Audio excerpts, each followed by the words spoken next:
afraid with mine. My heart is stuck in a loop of your rhythm and right.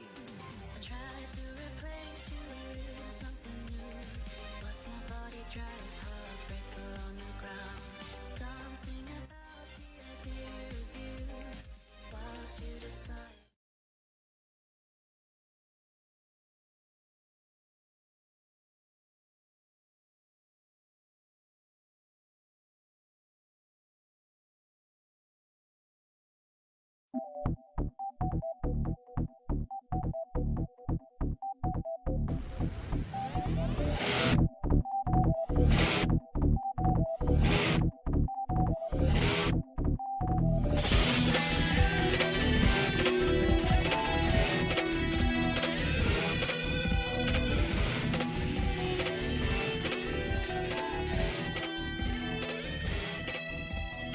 Welcome to the Geeks for the Win podcast, the podcast where we talk about our week as geeks.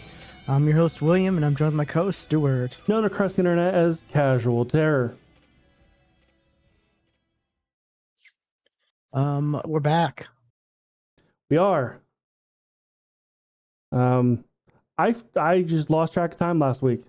That is my fault. It's like I looked at the clock. Oh, it's 8 o'clock. Whoops. And you said your phone was like off or on silent or something. Yeah, it wasn't. It was on silent, and so I didn't get the Discord message. I was sitting right here. Discord wasn't open. I don't know why it wasn't open. On my computer, but I was sitting right here. Yeah, I sent one message like 30 minutes after our normal time to start the call, and I was like, well, I don't know. Maybe he's still getting used to. Maybe he's, maybe he fell asleep or something because he's still getting settled and tired and whatever. I don't know.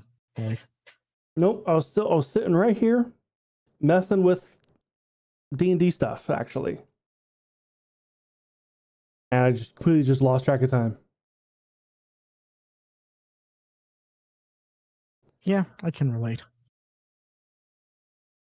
I've been reading through that new book. I haven't gone through it as much as I should have yet. I've gone through a couple things, like what are the changes to Counterspell? Is this better or not? I don't know. I haven't tested it yet. I mean, there's it's easier to understand. That's for sure. Yeah. I feel like there's good and bad to a lot of these changes.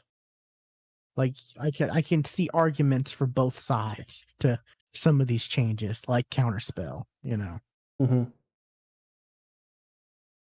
Like a lot of like I like with Counterspell, because it's just a wisdom save now. I can see a lot of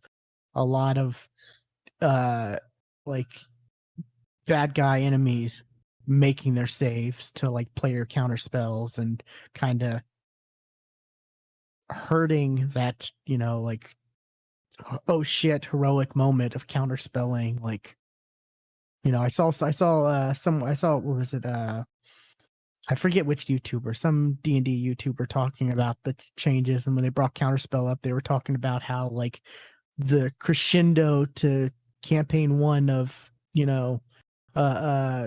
Critical Role was because of Counterspell, and like with these new rules, would that moment have happened? No, there would have been a roll. And more than likely, it would have passed. Like maybe. Like you're right.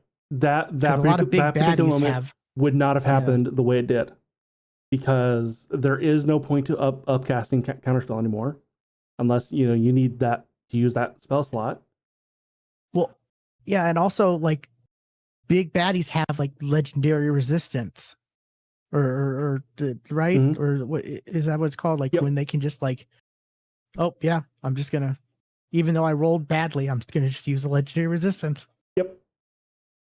Which before, that wouldn't come into play necessarily. Yeah. So Yeah, so see, I mean, there's good and bads because, and people are also like, well, it also doesn't take the spell slot up. Yeah, that there's actually wording on what happens now. Like if it's a bonus action or reaction, that was a waste, but the spell slot is still there. Yeah, There's good. There's clarification there now, which is good. Yeah. And I think Counterspell may have been like the biggest change to any spell. Like all the other changes could be minor.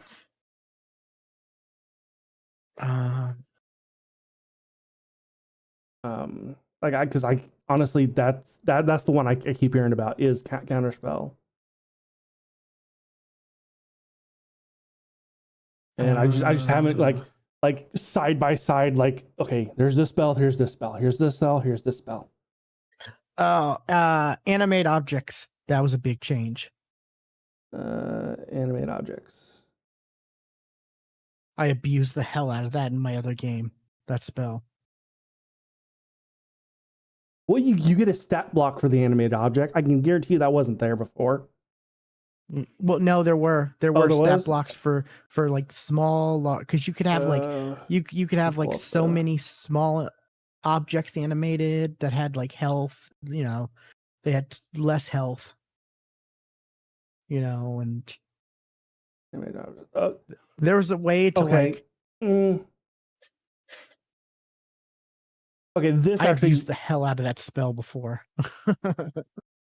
Okay, yes, there was a spell. There's a stat block, but you get what its AC is: HP, speed, all it saves, immunities, what it senses. It's a blind sense. What languages it speaks, its CR, and what action it takes. It's an actual stat block where the other one is like, here's a couple. Here's its strength, here's its dex, here's its attack, AC, and HP. That's it. Yeah. Well, I mean, that was enough if you if you use the spell like I did. I used I had one of my character like threw a handful of coins and just did all the small ones and was able to make like the attacks with all those, small objects, which it adds up to a lot if you looked at it before. And okay, great. If the bad guy wants to, if he wants to destroy them, he can, but he has to use his turn to not attack you and attack them instead. Like it was great. I love that spell. But like, I knew it was gonna, some of these spells that were like really great and and on the edge of being overpowered, like, that I knew they were gonna get nerfed or adjusted. Like I wasn't surprised, but well, okay, here's something though. With animated objects, let's put like before it was 10 objects. That was it. That was your max. Now it's your spellcasting modifier. So yeah, so there's less now. If it's above 10, you get more. Your spell? No, it's your modifier, not the. Oh, the modifier, not the full. I wasn't thinking. Yeah. So it's less now. Like. True, it's less now. In certain ways, yeah. So, but like I said, like there's goods and bads. Hey, I'll put it this way: there's no level cap now, so it could go above 10.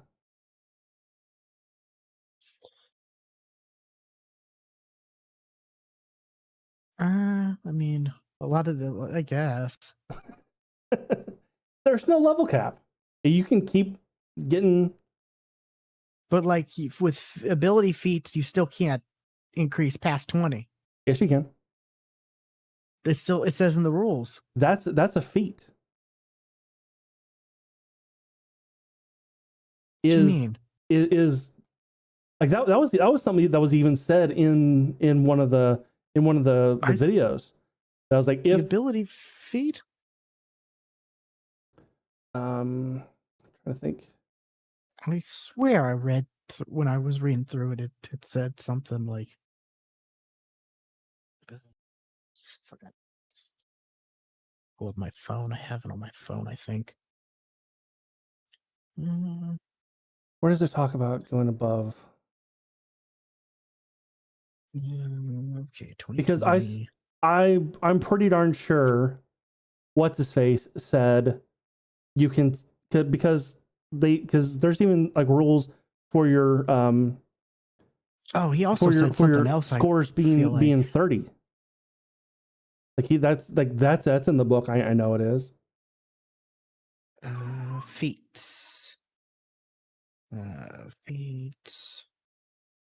Yeah, ability scoring improvement. It's literally the first one under general feat.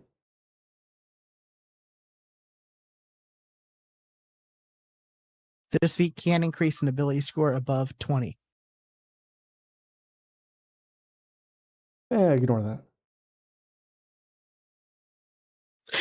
Actually, if you want to go that way, you can do that with a lot of these, Stuart. But we're talking about the core rules in the book. Like, but it's a feat. I feel like, yeah, there's a lot of things like they said and certain things that came out and they weren't as like. I swear he talked about having your score being 30. That was definitely they talked up the Wild Surge magic table. I feel like a bit more than what we got. It's not as bad.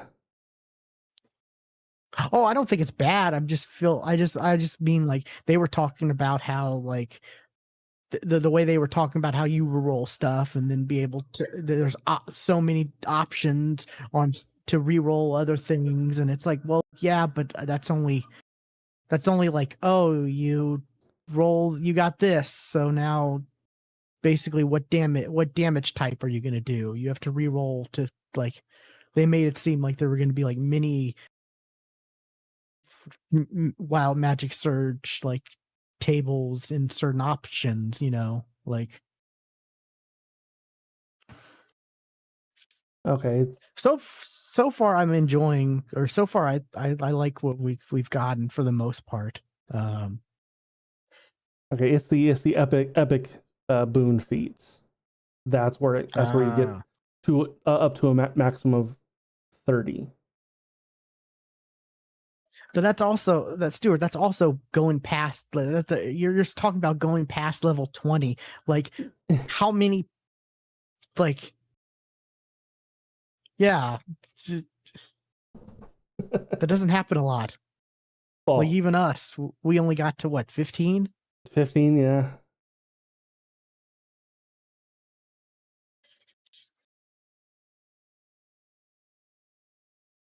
Which that's something I don't like, is the draconic wings kind of got nerfed.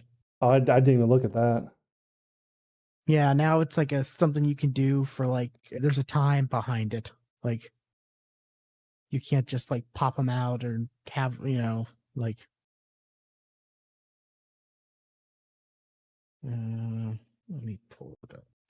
Dragon wings. Oh, you're pulling it. Okay. Yeah, as bonus action, wings last to 1 hour. What was it before? It was just you had them. You just had could them? use them. Yeah.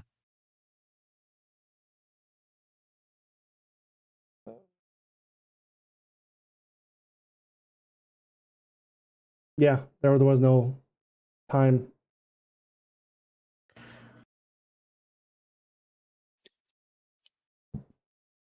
Are there ads playing on Twitch, Stuart?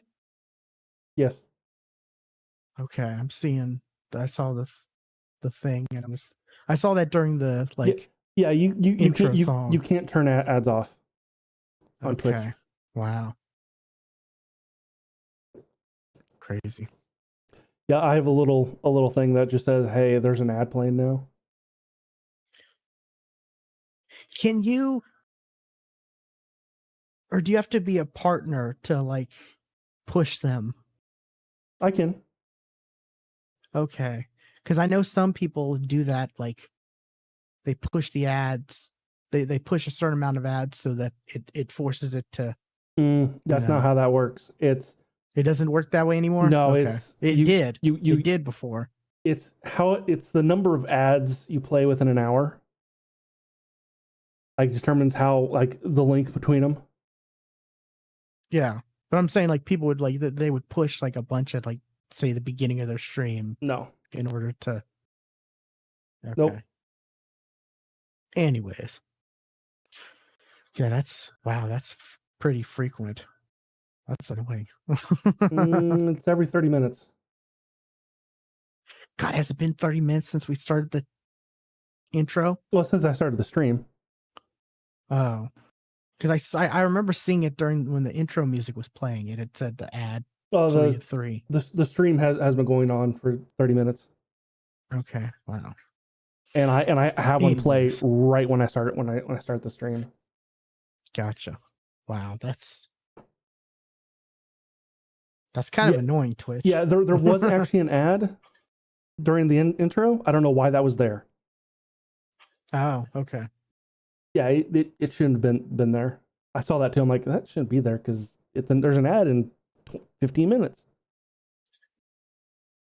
Okay. Anyway, yeah. I don't know. I haven't gone and like looked through this as much as I should have as a DM. Yeah.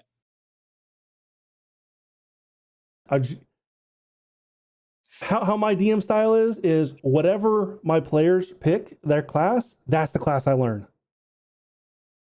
I don't learn any other class but what my players play. I mean, because NPCs don't really take up the same, No, they work totally differently. Exactly. So you don't really need to. Yeah. I will say I do like the main big change with the wild magic sorcerer, because before it had an option where it relied on the DM to keep track of things and to because you can there's an option where you can get advantage on a roll. Mm-hmm. And then you can get that back either after a certain rest, or you could roll on the wild magic surge table to get it back. Before, it was the DM could let you roll, or the DM could decide to have you roll to give it back to you. Mm-hmm. So, you had a feature that relied on the DM to keep track of and it's that's really bad. That's not a good thing. The DM has enough stuff to keep track of. Agreed. Why are you making a cool ability reliant on the DM to also keep track of it? That's the reason why I never did that before. But yeah, I will say the one, and you and I have talked about this. The one thing I don't like is that all subclasses are level 3. Yeah. I think they should all be level 1. It makes sense. They do say experienced players, you can start at level 3 to get around it, which it's then what's the point of kind of feels like a cop-out. Yeah. Then what's the point of having level 1 and 2? Yeah, I agree with you. It kind of feels like a cop-out. And I also saw someone talk about so wait,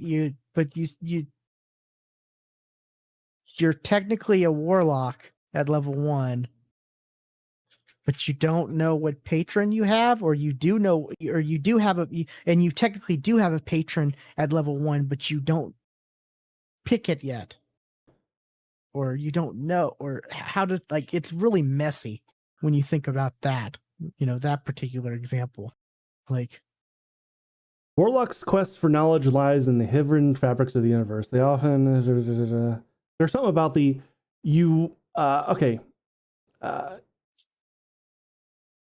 you are drawn into a binding pack with a powerful patron, but it is unknown to you.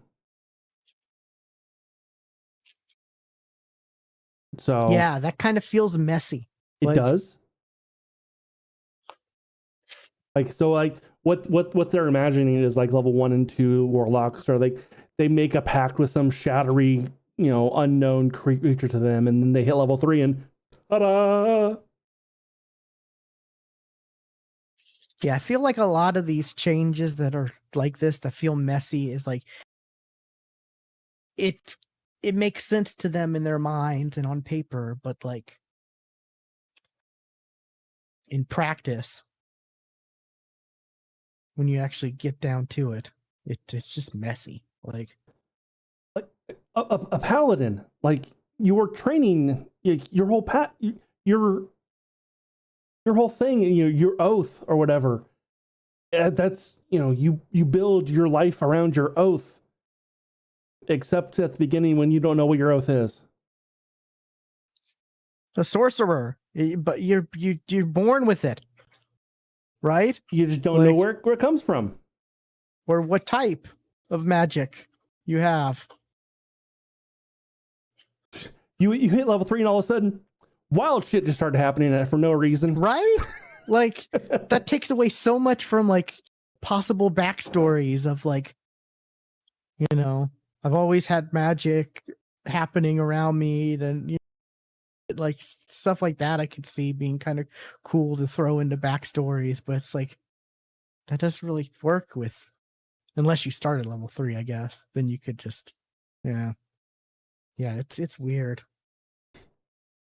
And since a clockwork sorcerer is now one of like all of a sudden level 3, all of my magic is now gears.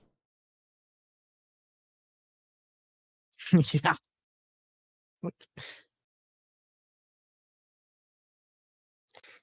Oh, all of a sudden I have dragon scales To be fair, covering my body. That is kind of what happens though. Yeah. Because you don't get the dragon feature until you didn't. Well, no, you got it at level 1. You got the where it's your 13 plus your dragon. It's basically just mage armor. Yeah, draconic resistance. Yeah. Yeah, it basically just mage armor. Or at least it was. I think. Did they update that? Is that like? Is it Dex? Is it 13 plus Dex plus something now? Your max hit points is increased by 3. And if your armor class is 10 plus your dex and charisma. Oh, okay. 10 plus your dex and charisma. Okay, before it was, I feel like, okay, yeah. It was 13 plus dex. Yes, it was mage armor. Yeah. So that's actually, that you could have more there. You could, yeah. It's like, oh, you hit level 3, and then all of a sudden, oh, where's these scales come from? It's all over my body. And here's another thing: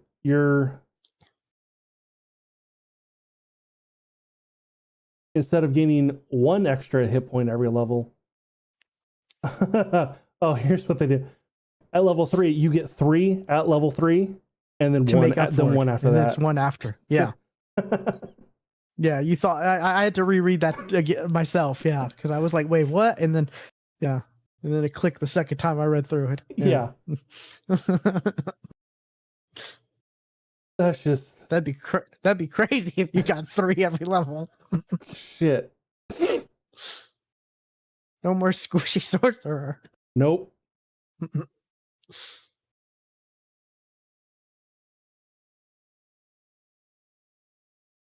But yeah, it's interesting. I'm looking forward to trying out some of the new stuff. I think they improved Witch Bolt a bit. Or no, the big change, Stuart. You were talking about big spell changes. Sleep. Okay. Sleep has a massive change. Because before it was a certain amount of hit points covered, it was a certain amount of hit points that like worth of creatures. Now it's way better. It's just a wisdom save. Yeah, it's just a wisdom save now. any in the area, wisdom save. So like, because the way it was 5d8. That was how many hit. like that was how many hit points. So basically, like, it was good for level 1 and 2. You know, like, you're right. Yeah, it was basically useless, especially if you started like, if you started at like level 3 actually, or so. It'd be better for later levels because you're more likely to hit that many hit points. No, it's so. Oh wait, that's the total. If it's under, you're fine. I'm not thinking. Yeah, I haven't played in a while. Yeah. I'm not in DM mind yet. Yeah. But now late game it can cover more people. Like, and actually be useful, because once you get to like level like 3 or 4, like, there are enemies that have more than 5d8 hit points. So it's like, oh, well, that spell doesn't work now. But now it's so good. Like, I feel like sleep is going to get used a lot more now. I feel like nobody used sleep before because it was basically garbage. Agreed. Before, but now it's good. Like, I really need to stop talking about all the stuff I'm excited about, because I'm just giving you teases at stuff that I'm that I'm probably going to use. I'm giving you my strategies. Honestly, there's not a whole lot I can do about it. Like, at low levels, really, there's nothing I can do about it. Like, unless I was like, they automatically have counterspell. All the enemies are elves. Yeah. Can't be put to sleep by magic. But no, like, I think sleep and counterspell, I think those are the two biggest spell changes. And sleep is definitely a good change. I am happy about that. I can't imagine anyone would think negative about that change.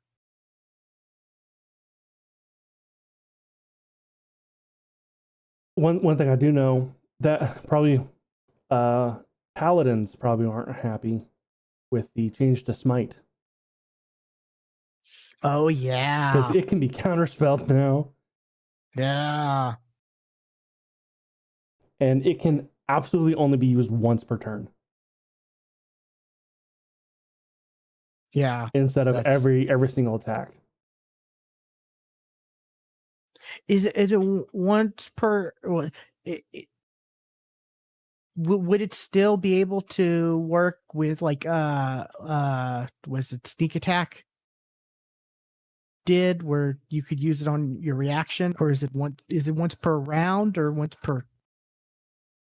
I'm looking it up. Where is smite? You know what I mean? Like, yes, I know. Like, if they use their reaction when it wasn't their turn, they could still, like, rogues were able to still use sneak attack. I imagine.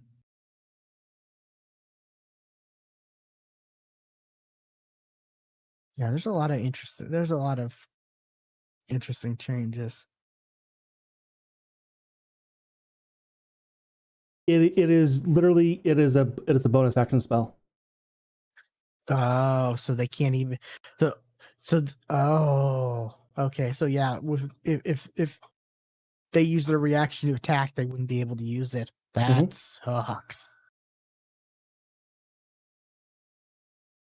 That sucks. I could see a lot of like home rule games changing that to where, because that really sucks for paladins. Wow. Because that's their thing. It's smite. Mm-hmm. I mean, to to be fair, they could have probably they could probably like change things up a bunch, because I know Warlock. Once per haven't long rest, they can cast it without a spell slot. Yeah, I know Warlock. They changed a bunch of things to make it to where it's not just Eldritch Blast. Everything. Yeah. At least I've heard they've changed it to where it's not just Eldritch Blast everything. There's actually variety now with Warlocks, from what I hear. I haven't really looked into it too much. I've only really looked general character creation stuff, sorcerer stuff, and a little bit of fighter stuff.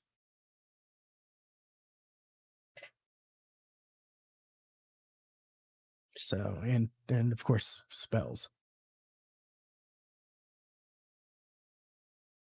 Anyways, what have you been up to, Stuart?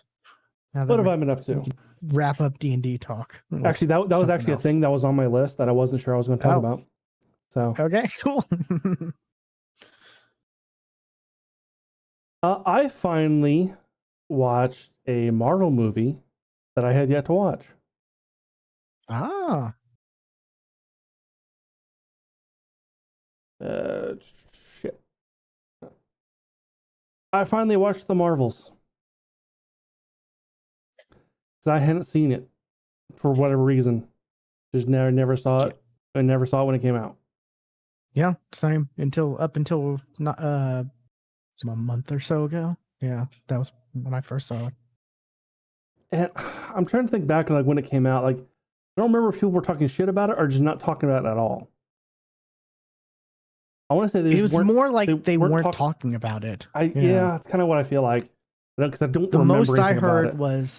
The most I heard was the actress who plays Kamala was basically the best part of it.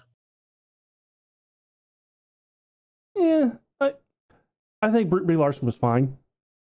Like I actually liked her more than I have in the past.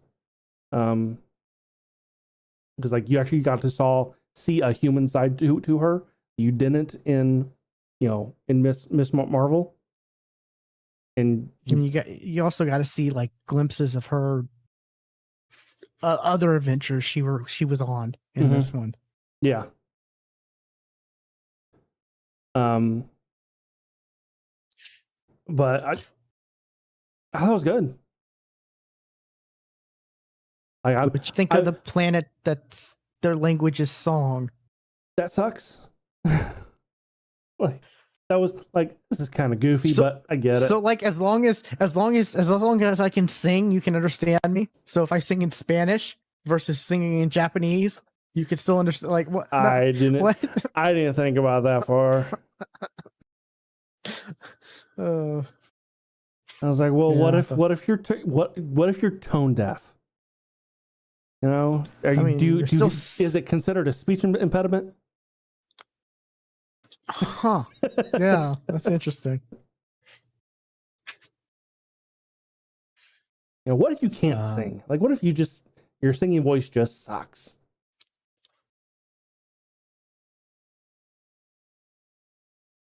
But no, it was interesting, put it that way. It was yeah. I felt like it was a fun movie. Like, it wasn't anything spectacular, but no, it was fun enough to where I didn't, I don't hate it.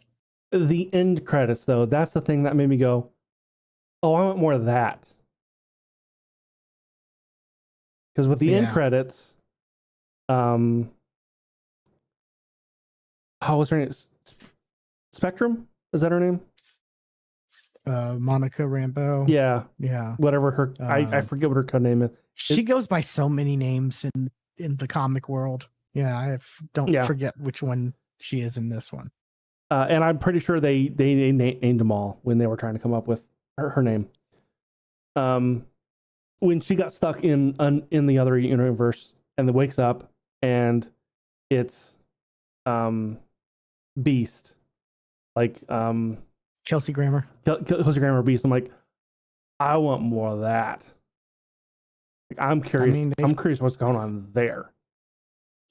I mean, it's not the first time we've gotten teased like that. You know, we got Patrick Stewart and Multiverse of Madness. It's true, but that was yeah. And yeah, and the Monica Rambeau's mom as Captain Marvel in that. Was she Captain Marvel? I thought she was Spectrum in that universe. I thought she was Captain Marvel in the Multiverse of Madness one. Oh, did we hit the Captain the Marvel? Illuminati? She was part of the Illuminati, right? With Black Bolt and Captain Carter. Yeah, those I remember. It was Monica Rambeau's mom. Was it? Okay, I don't remember that. That could be the one character I don't remember. She didn't really say much, and you know, of course, they all died. Spoilers, they died quick. You know. Yeah. They were there long enough to be like, "Hey, here's our weakness. I'm the smartest man alive. Here's our weakness, Wanda." Like, yeah. What? But yeah. But no, I thought it was good. Yeah. Sam Jackson is great in it. Absolutely. He's great in everything. Because he's awesome in everything. Yeah. I feel like Nick Fury like kind of shines more because it feels like he has fun with Nick Fury. Mm-hmm.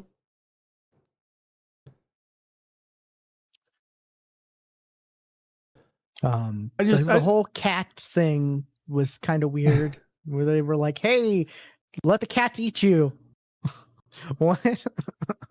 It made sense. yeah, I guess, but like, it's still very weird. Very amusing scene. Yeah, and this one's IMAX enhanced, so on Disney Plus, which I like. I wish we'd get more of those, like, because there are a lot of movies that are released on IMAX, but Disney's the only one, and it's mostly just the Marvel movies. I think Lightyear, and there's like one other Pixar movie besides the Marvel movies that's under the IMAX enhanced. Trying to think. And of course, none of the other studios have that as a option or feature on their services. So it's always nice to have your screen be used, more than it typically is. It could be a licensing issue. Black. That's the only thing I can think of. It could be a licensing issue. Huh. Okay. Because I'm pretty sure Disney owns IMAX. Do they? They might. It would make sense. Huh. I didn't. But that's interesting. Yeah.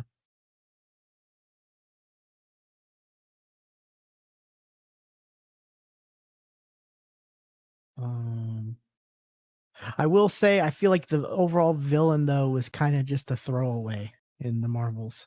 Like, yeah, well, I feel like if they're gonna go with sagas, go with the damn saga and stop with this. Like, have a plan. If you're just gonna release just random movies, which is okay too, let us know that. Yeah.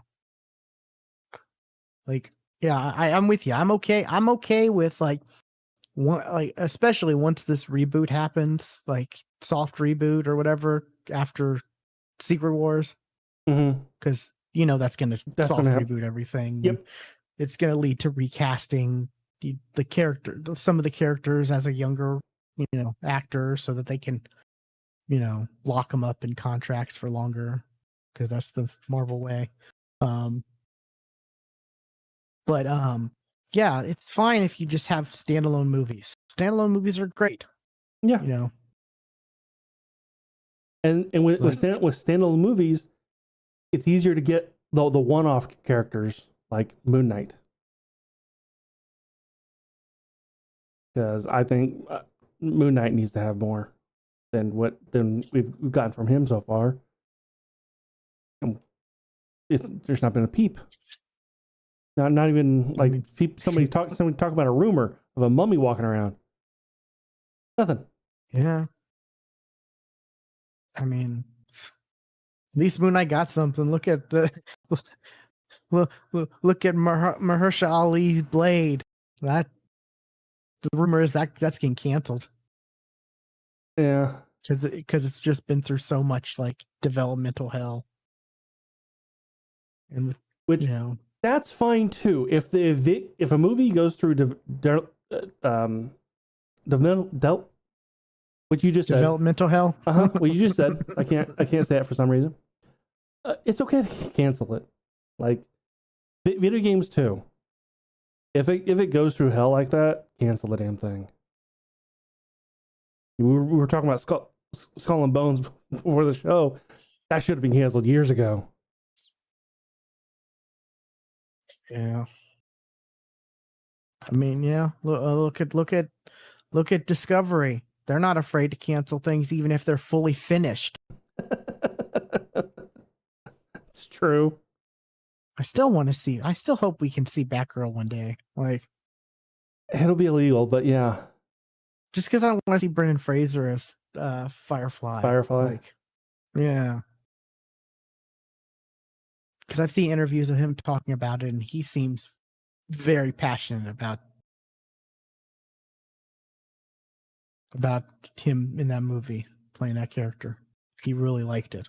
So. But yeah. And of course, they canceled a bunch of other things besides just Batgirl, but yeah.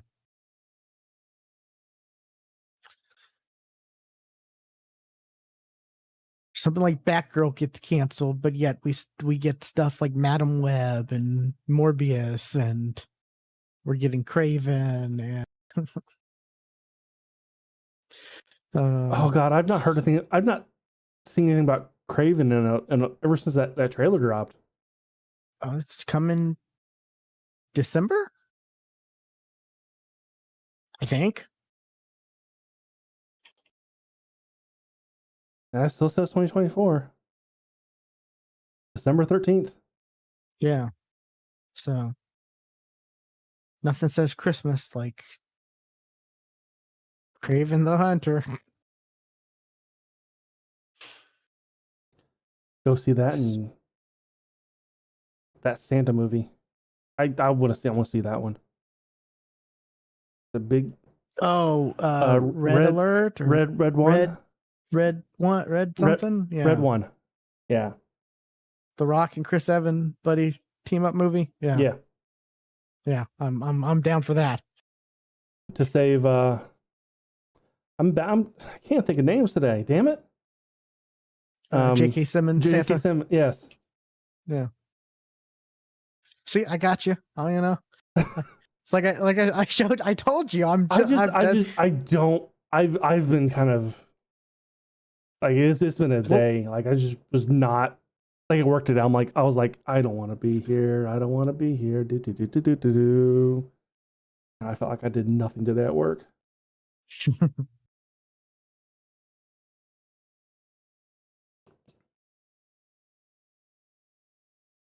But yeah. Oh, and Venom 3, or Venom: The Last Dance. That's what it's called.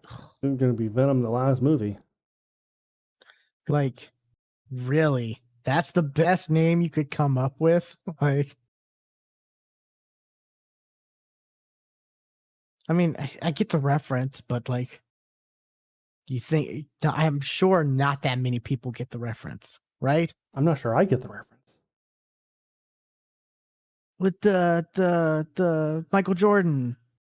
Is it that? The final. That's immediately what I thought of. I'm like, well, I don't wonder if Michael Jordan's in it. Well, I mean that's why that documentary was called The Last Dance, is because they leading up to that, or during that season, they were calling it The Last Dance because he was saying he was going to retire after that season. And that I figured. Yeah, but yeah, that I'm guessing. I mean, I'm guessing that's the reference. I that is what I thought of when I heard it, but I didn't think that it was actually that.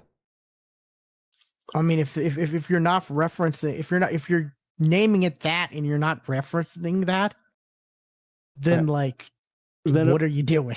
Why'd you name it that in this movie? He's dying in this movie. You know how I know that? Venom, the damn Venom poster. Or Eddie Brock.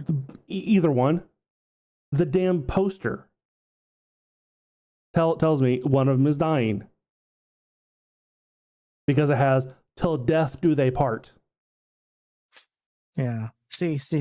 Let Eddie Brock die, and then the post-credit scene can be the symbiote finds Tom Holland, Joe Manganiello, and we get Agent Flash, or we get Flash Thompson, Agent Venom. Okay.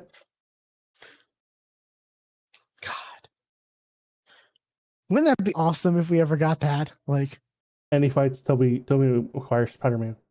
Yeah. No, we make it more confusing, and he fights Andrew Garfield Spider-Man.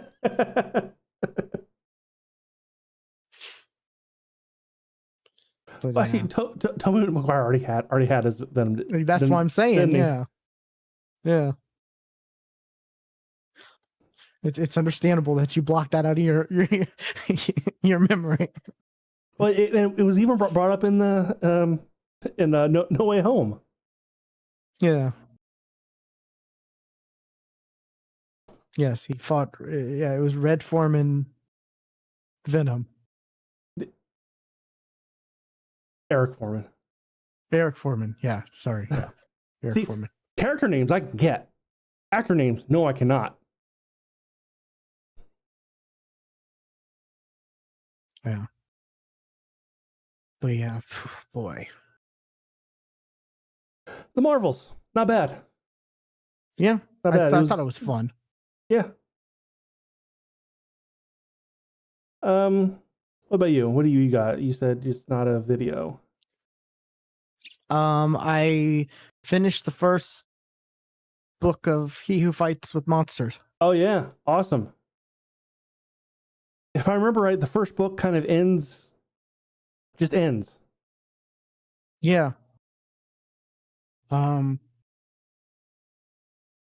I think it was in the first one, because I'm like halfway I'm kind of almost halfway through the second book, but there is a kind of important character that dies in the first book. I think it was in the first book. You're right. It's either the first or second book. Yeah, I think it was the first. Yeah. The what's her name? Farrah. Farrah. Yeah. Mm-hmm. Because they're the second one. They're talking. They've had like the wake and all that stuff, and I'm at the point where like her family has arrived, and mm-hmm. they're about to do the one dude's challenge, like his big challenge event or whatever. Okay. I know exactly what you're talking about. Where it's like only the Iron Ranker can go in. Mm-hmm. And I'm a little confused on some of the story stuff that's going on. I'm not gonna lie. Okay. There's some weird confusion. There's some weird things that I'm like, did I miss that? Or like the whole like what's it called? I guess the how do I say this? I guess the baddie, the big bad currently right now who like infected people with certain, or they infected The builder. The builder, yeah. Mm-hmm. Because it feels like there wasn't a lot of explanation on who that was, and they just kind of like they just started talking about this is a character or this is a person in this world, and he's doing this stuff. You do get expecting you to know. No, like, you get a better explanation. There's planets and there's gods for those planets, and then there's beings above them. Oh, okay. And the builder is one of those. That's interesting. They're not a god. They've introduced the gods, but they're above the gods. Yeah. Have they not introduced the gods? Yeah, because he talks to Knowledge. Okay. Yeah. And she's like, "Oh, I know everything you know as soon as you entered this world. You know every Mario Kart shortcut?" Yeah, that was great. And she knows nothing of our, or his world, which I'm assuming is our world. Yeah, but no, close enough. Close enough. But yeah. So yeah, they have introduced that, and like they've pestered him to worship her or to join her. They've been like, "Hey, we can give you secrets." Yeah. I'm Knowledge. I know shit. You want to know shit? Join me.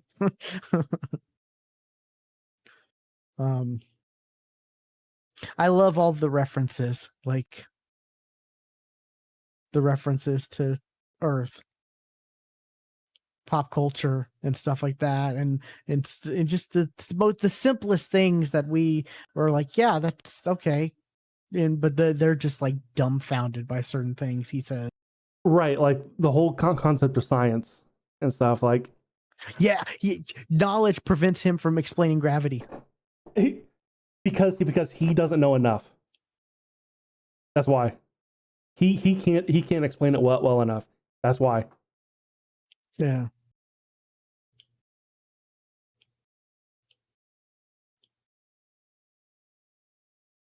And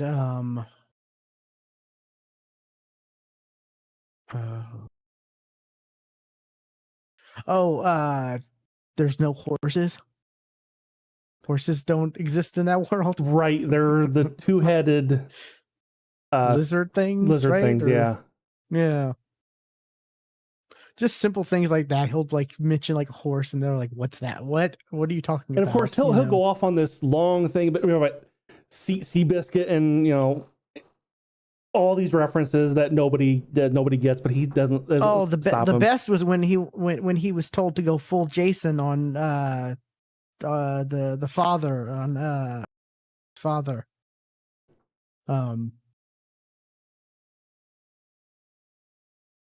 I think I know which part you're talking about. Oh, the starts with an R. R. One of the main characters that he joined in the group when he gets teleported there. Oh. Okay, yeah, I know. Oh crap! Forgetting his name. Bald black guy. Can't think of his name. It's not Rufus, is it? Rufus. Okay. Yeah. Okay. Hey, I remembered something. I couldn't think of it either. I was like, yeah, it's not Gary. Yeah, Gary. Oh, I love Gary. Gary's a great. There's not enough Gary. There's not enough Gary so far. Gary is lacking.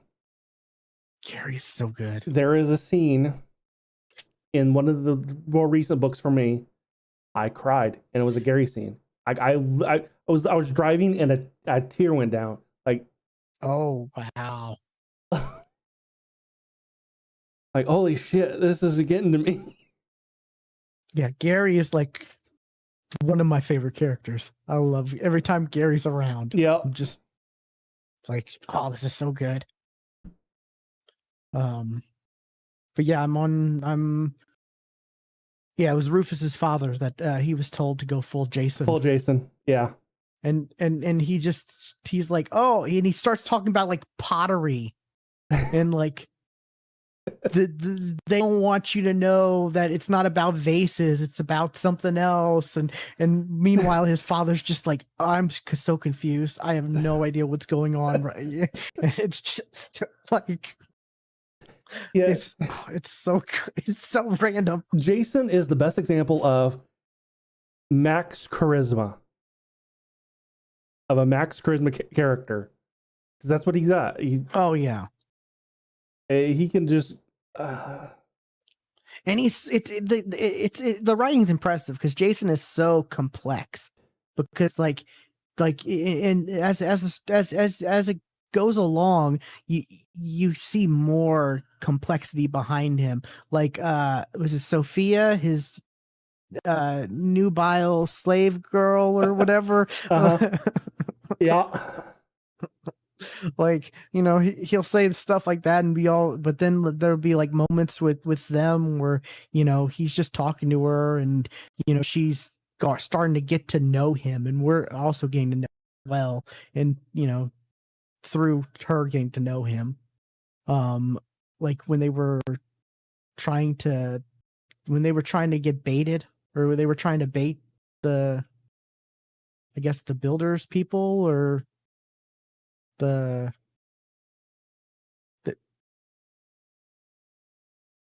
forget who exactly it was. The people who like were kidnapping people and installing the stuff in them. You know? Yeah. They were trying to bait because, you know, they made the big scene where he got kicked out of the Cloud Palace. Mm-hmm.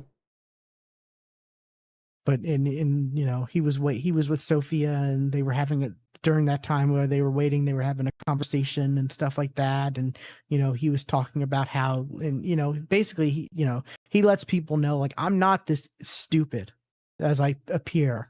No, it's more beneficial to let people think I am, because they underestimate me, and you know, stuff. You know, you start to get stuff like that, and it's like, wow. Like, there's a lot of complexity to this character. Eventually, you start getting explanations of, you know, why he does what he does and why he says what he says. It's like there's, and especially when, minor spoiler, when Rufus's mom talks to him, like she starts breaking him down a lot. I don't know if I've gotten there yet or not. Okay. No. I might have. Has Rufus's mom been introduced at least? Yeah. Like I said, Rufus's family has arrived, you know, and that's where he went full Jason on Rufus's dad. And okay, so like the last thing I read was there was a group, I forget who it was. There was a group of people, like, talking about him and how, like, all these reports about him and that they can't be true because, you know, they seem too crazy and ridiculous. Okay. Meanwhile, we know, yeah, those are true. That really happened. I'm trying to think of how to ask a question without spoiling it, because if I ask the question, it'll spoil what's about to happen, because I think I know where you're at.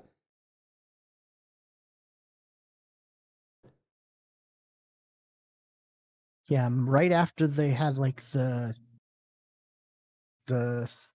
celebration, or the whatever for her who passed away. Okay, I'll ask this question now. Has knowledge been the only god that has approached Jason?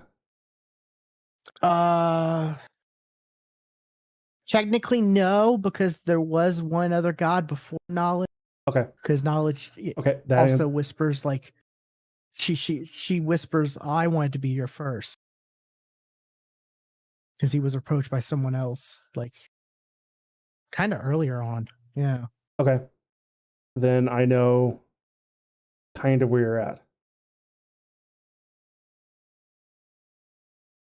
Yeah, I'm trying. I would be farther along, but I'm forcing myself to watch other things because I don't want to just be like, oh, all I did was listen to an audiobook. Yeah. Oh, well.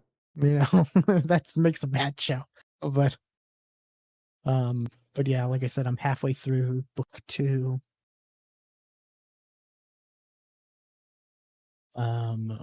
Oh, he's familiar as a swarm of slugs or a swarm of leeches, right? Yeah. Colin. Yeah. Colin. Which is another like baffles everybody. Like, because it's an apocalypse beast. It's a beast designed to destroy a world. Yeah. Yeah, it's pretty good. The narrator's great. I like the narrator. Narrator's good. Yes, he is very good. Yeah. Yeah, I showed you that article where like Audible's looking to train AI to narrate audiobooks, and I fear that because I don't know how how AI could replace some of these narrators, like this one or Jeff Hayes. Yeah, and as I told you, I'm like, I'm okay with it with 2 ways, and this is just as a listener of audiobooks. As long as 2 things happen. One, it's good, and it's the same as if a normal person reads it, and not like Microsoft Sam reading you a damn book, because the Kindle can do that now. Yeah, that's why that's the only way I could see is if that's what they want to do is replace that feature with this new AI thing. Because is AI really there to capture true emotion? No, no, it is not. We are like the AI's been pushing a bit too hard. These past 3 years, it's been pushing way too hard. It can't do what people want it to do. But like I said, one, if it's done well and it's the same as if a live person reads the book, and 2, full cast, like have more than one voice. Yeah, make it a graphic audio.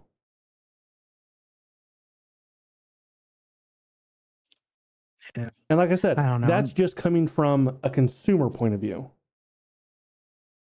The people who actually, read books, do audiobooks for a living, that sucks for them.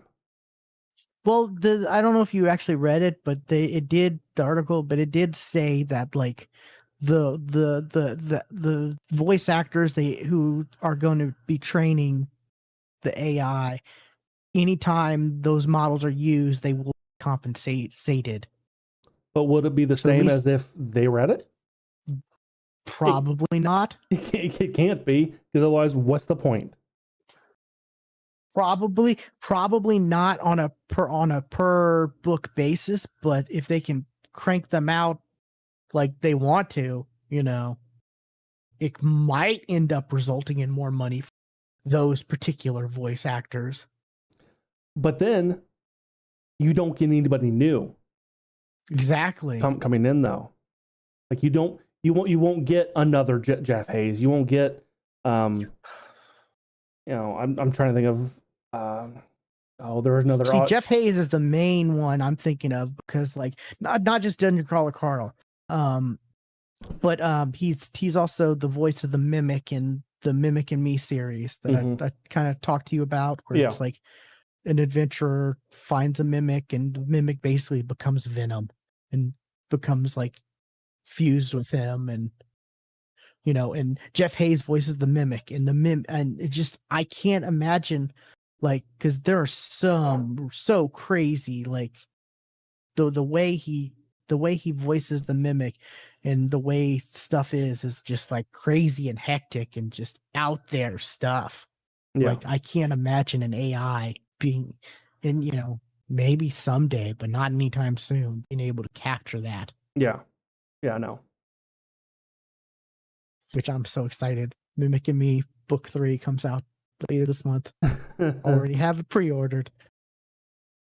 Well, supposedly, according to Goodreads, the next Dungeon Carl's supposed to come out end of next month.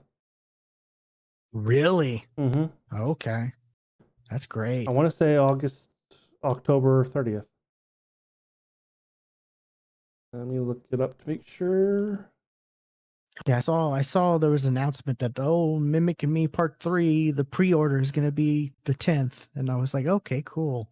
And then the 10th came along, and I saw it. It was like, releases on the 24th, and I'm like, well, I'm just going to pre-order you now because I want to see you as soon as I can.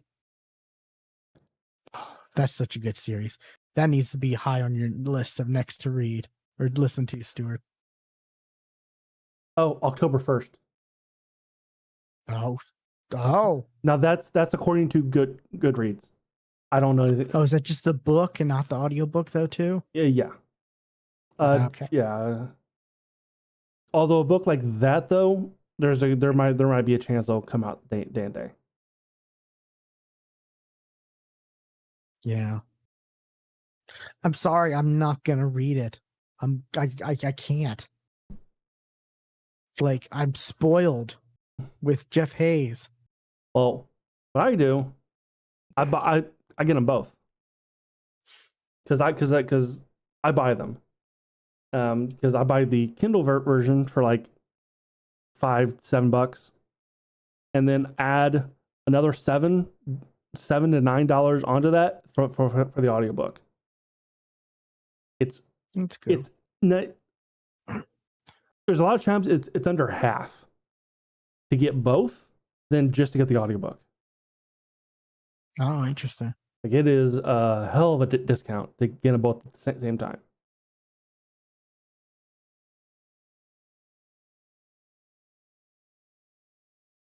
Yeah, I got the membership, and then I just buy the credits, and when you buy like a certain amount of the more credits you buy at once, the cheaper basically it is. Mm-hmm. Yeah, that's how that so should work. Yeah, and so it basically it ends up saving a lot doing that way than buying them in the actual books outright. So there's definitely different ways to go around that. Your way, and so basically, if people are just buying them as is, you're a sucker because there's definitely multiple ways to save money. But the author and the narrator do get percentages of that though. Well, yeah, but I mean, it's not like they only get a percentage of the credit cost, whatever. They get a percentage of how much the book is valued, right? I don't know. Honestly, I don't know. I would think that'd be the case. It'd be weird if they get nothing because you used it for credit with your free credit for the month, type thing. I can't imagine that is the case because of so many books that are available. Yeah, that way.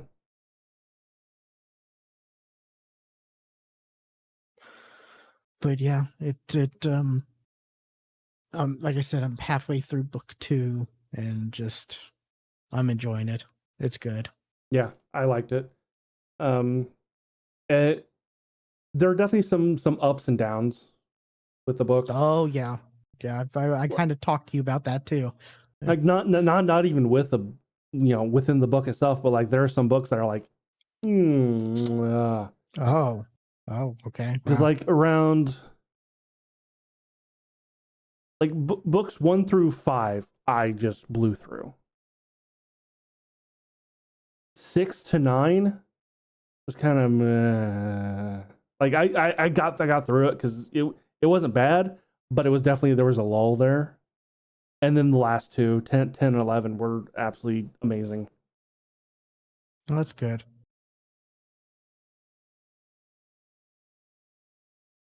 Yeah, there were some parts in like the first book where they start like going to the like was it the crooked people who make the was it is it the lady who's in charge of the adventuring whatever. Oh, And when they make the crooked deal to like use Sophia and then set her up and all this and that. Yeah, whenever it went to them talking to each other about all that, it was just like, okay, this is kind of boring. Like, honestly, I find the fights boring. yeah, there's a lot of fights that happen that I kind of like. I kind of end up like, oh, that's over with already. I Especially really in the audiobook.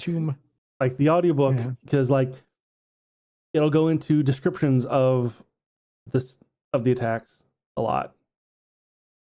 And like the stats of the attacks a lot. And that doesn't stop. That continues. Where it'll repeat information. Because the book actually comes out within like chapters. Like some week, the next week another chapter will come out, or 2 weeks later another chapter will come out. Like it's available online. On Patreon. Like he's through book 12 already. Like I think a lot of these authors do that because I know Matt Dinnerman from Dungeon Crawler Carl does the same thing. Does he release the whole thing or just parts of it? He releases parts of it as he goes along. Yeah. Okay, as he goes. Okay. Yeah, that's what. Yeah. As he's writing, and then he even them like vote on certain like. He'll give right. them a list Yeah. I knew this. Yeah. I knew this. I imagine other authors are doing the same thing in the genre. Oh, for sure. Yeah, it makes sense. Yeah. But like with what Shirtaloon, the author, does is he like you'll end a chapter, at a certain point, and then it starts the next chapter describing what just happened at the end of the last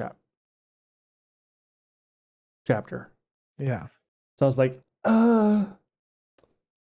it can get kind of boring that way, especially when it goes into the abilities and and as they level up, they get longer.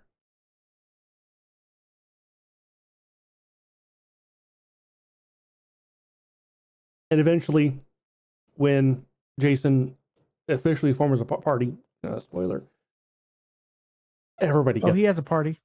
Oh, hey, has he officially formed the party? Yeah. Everybody gets, especially when he gets to all of Clyde's stuff. And then... Oh, yeah. He's able to share the ability to, like, identify, basically. Yeah. Like... And then you get, like, during a battle, you'll get, information about the attack Clive just did. All of its stats. I'm like, no. That hasn't happened yet. So. Oh, that will happen. I'm sorry. Oh, I mean, that doesn't sound like a spoiler. So no, no, I'm sorry, because you're going to have to go through that because later in the later books it stops. It doesn't stop completely, but it definitely. Yeah, he's got the party. He got the healer where he had to, go talk to, and that was another thing that was another like, this is who Jason is, because like, he specifically went to Neil to, instead of like Humphrey, like, which a lot of them thought, oh yeah, that's probably better. It's probably better you don't go and talk. But he's like, no, I have to. And then you get into that you see later, it's revealed they discuss like when he's talking to, when Neil is asking, like, he asked someone like to,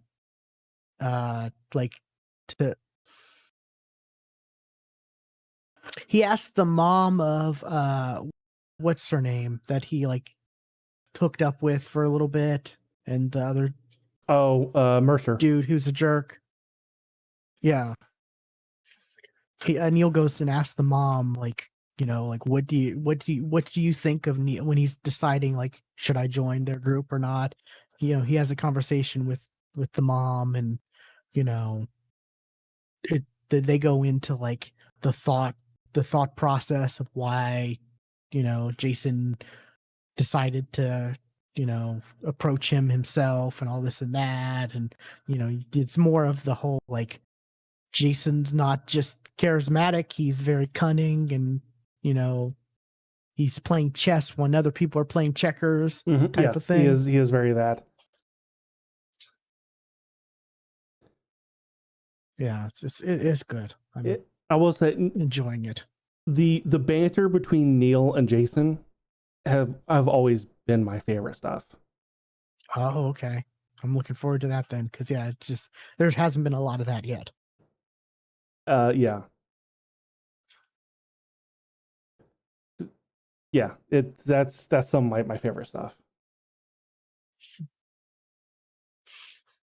I did like the random adventurer who like approached Jason about Sophia, like, you have a slave, or you have an and all this and that, and like basically like I challenge you to a duel, and just that whole interaction was so good.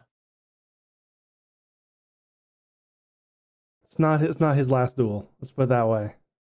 Oh, I'm sure it's not his last duel. It was so good. Yeah, Jason's a great main character. Like, so good. Although I can see why, like, because some people don't like Jason. I can see why. Like I've read on Reddit, people have issues with Jason. I get it. He is a dick. He is an asshole. But there's a reason to his madness. There's a reason to his madness, and he's like, and he also has a very political side to him as well. He has anti-authority. He has a stance on authority.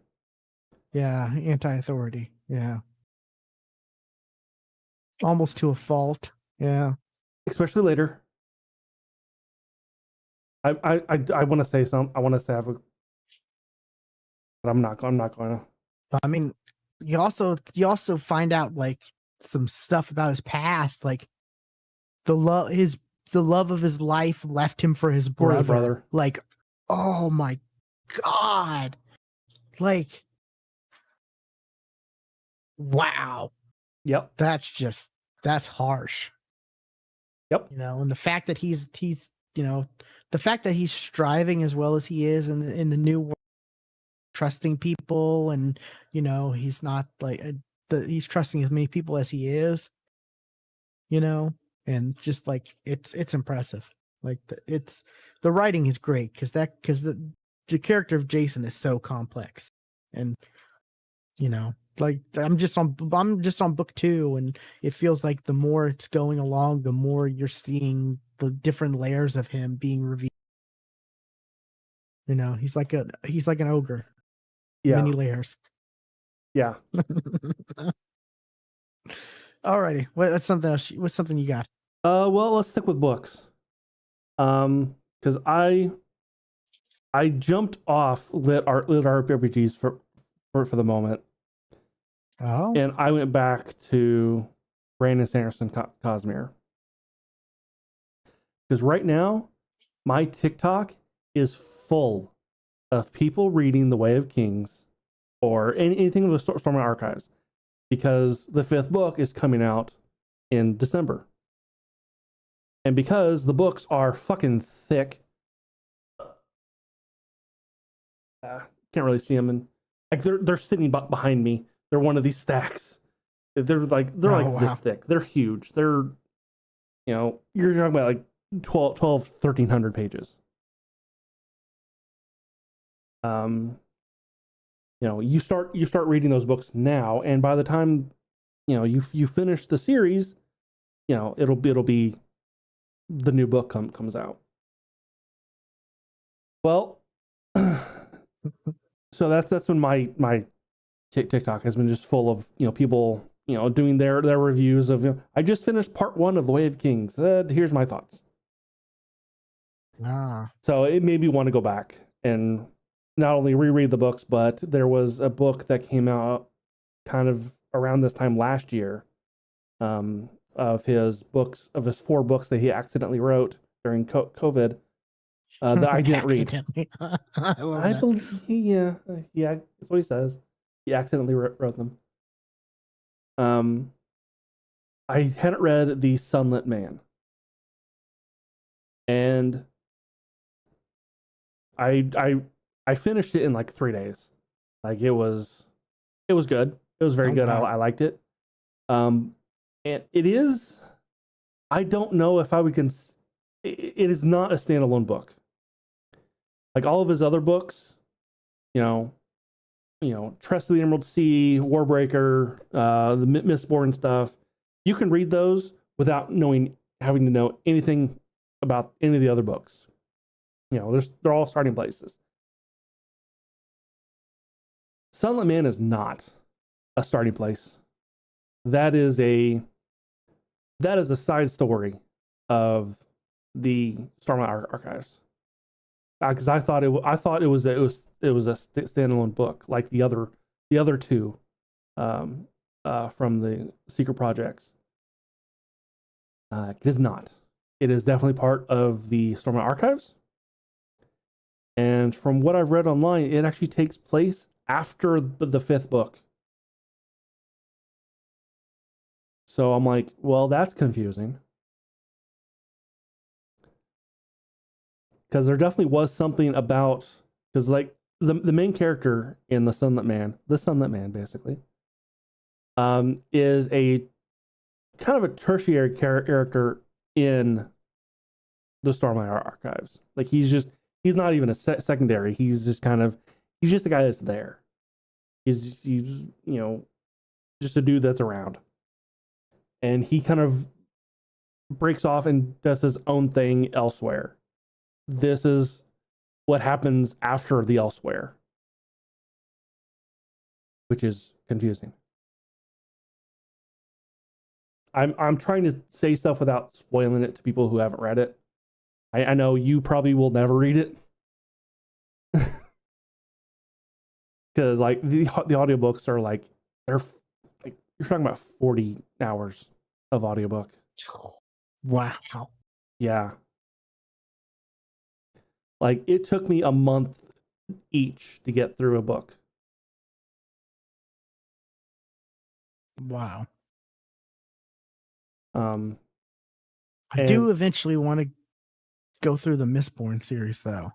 Yeah, you started it, and I did start it. Didn't finish it, which kind of shocked me that you didn't grab you right away like it did me. But that's okay. Each their own.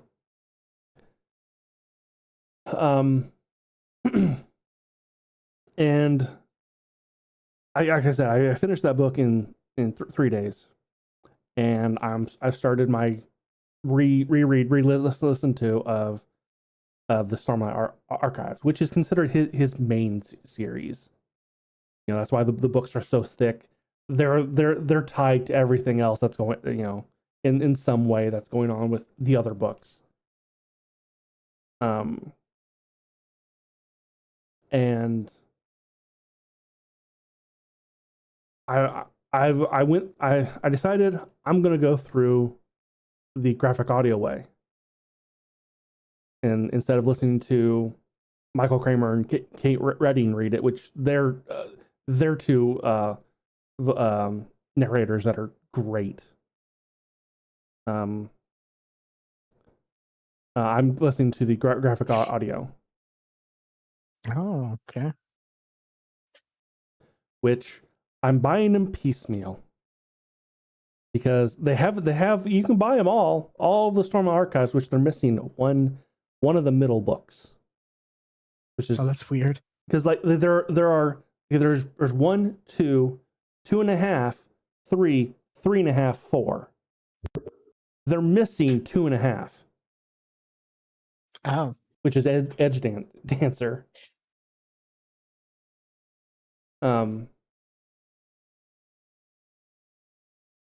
and you can buy them all, but it's like, crap, how much is it? Like $300? I want to say. So yeah, I'm like, I'm not gonna buy these all at once. I'm going to piecemeal it. You can't listen to them all at once, so why buy them all at once? Yeah. Good point. Yeah. Like as good as some of these narrators are, like there's just something about like having that full cast. Like, yeah. And you're talking about Mistborn. There are graphic audios of the Mistborn books. ah.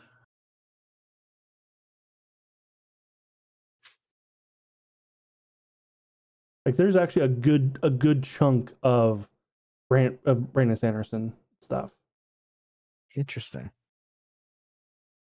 Oh, there's somebody, you know, even the graphic novel has a graphic audio. Because like it's not a book, it's a graphic novel, comic book. Apparently there's a graphic audio of that. Yeah, I've seen that there are comics of his stuff. Uh-huh. Yeah.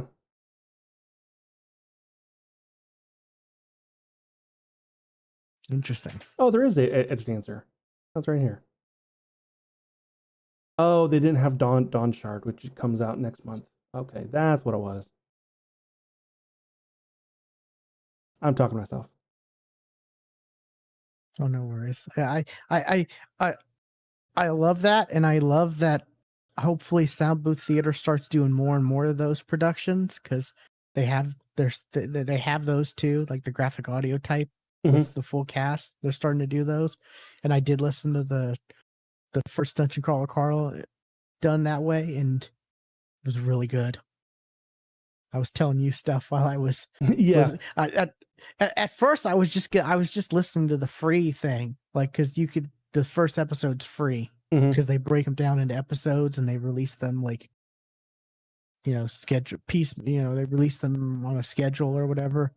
But like I was just like, this is so good. I gotta finish the rest. And they added like a bunch of stuff, extra stuff from the actual book. So yeah. Hopefully, hopefully they do more, and hopefully other like studios will do more graphic audio type stuff too, because as big as graphic audio is, they can only do so much. Yeah. And also, you listen to enough graphic audio, like, oh, I recognize this voice. I've listened to this voice in every single book. Yeah.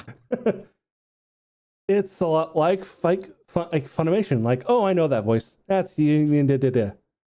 That's Chris Sabat. Yeah, I'm pretty sure the same guy narrates every damn book on graphic audio. Oh yeah, I'm sure too. Because I've listened to at least 7 graphic audiobooks or series. Let's put it that way, series that the guy's the graphic their narrator for. Oh, I've listened to a lot of the Marvel and DC stuff that they don't sell any. Had past tense. Had. Oh yeah, wow. they don't sell those anymore. That's okay. Wow. I'm glad I have those downloaded then. I wonder if I log in, do I still have can I still download them or yeah, let's see. It's still in my library. I have them on my backup drive, but yeah, sign in. They don't have Marvel or DC stuff. My account.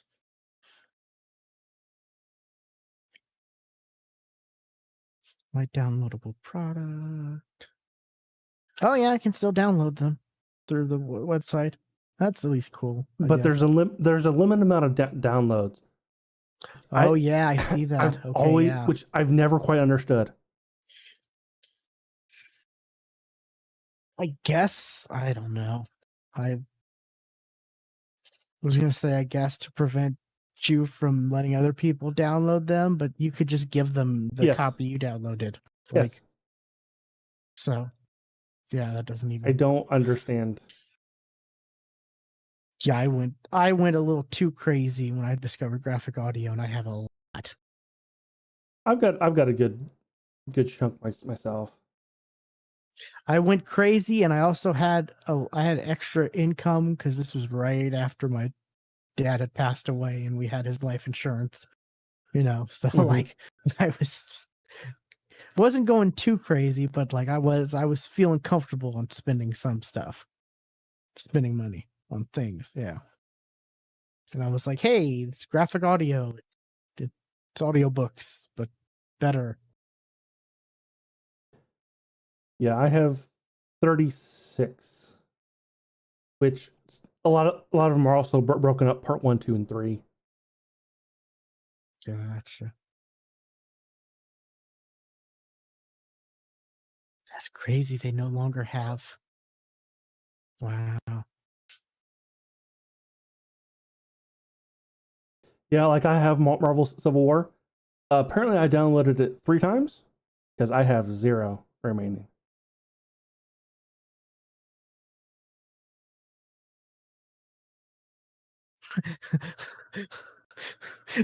they, oh my! They have Archie Comics graphic audio. Yes, I do. Oh my! Do they have Afterlife? Did they do Afterlife?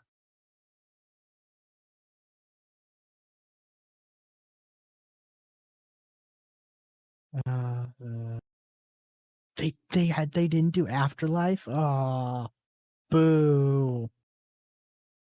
That's when zombies attack. Looks like they did do werewolves though.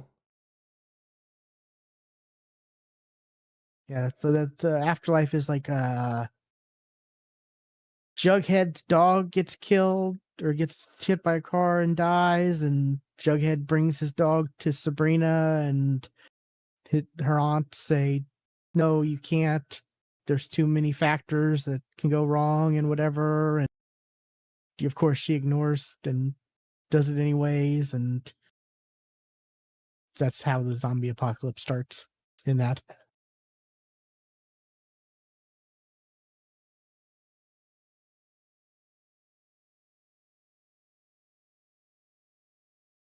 Interesting.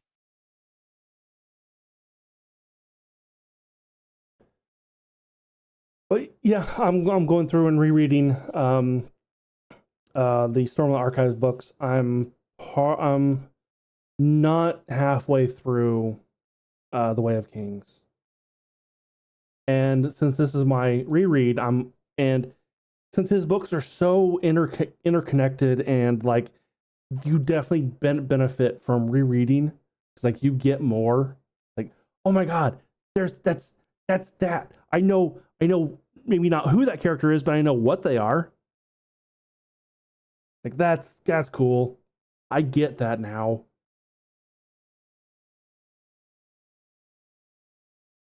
So, but no, the Stormlight Archives they're really good. They're slow. They're an epic. Like they're big books, they're long books, and they're slow, but they're so good.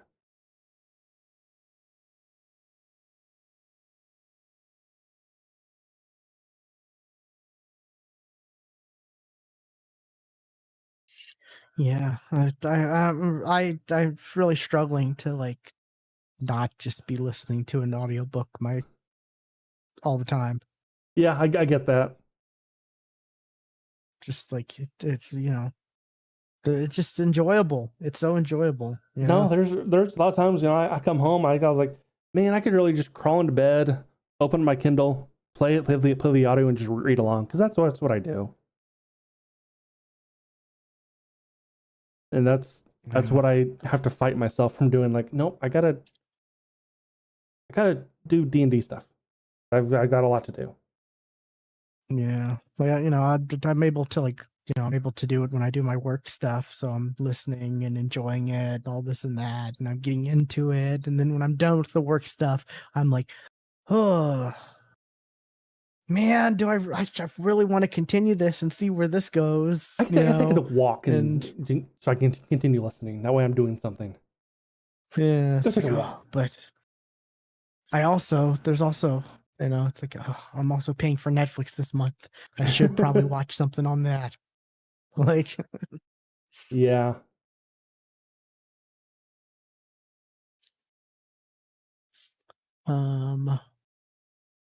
Okay. Next thing I got though is something. Actually, has a trailer. Okay. Or something to play.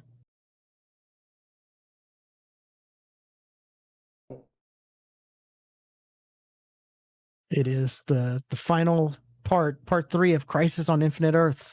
Oh, part 3. Okay. Part 2 is on my list. Oh, okay. Cool.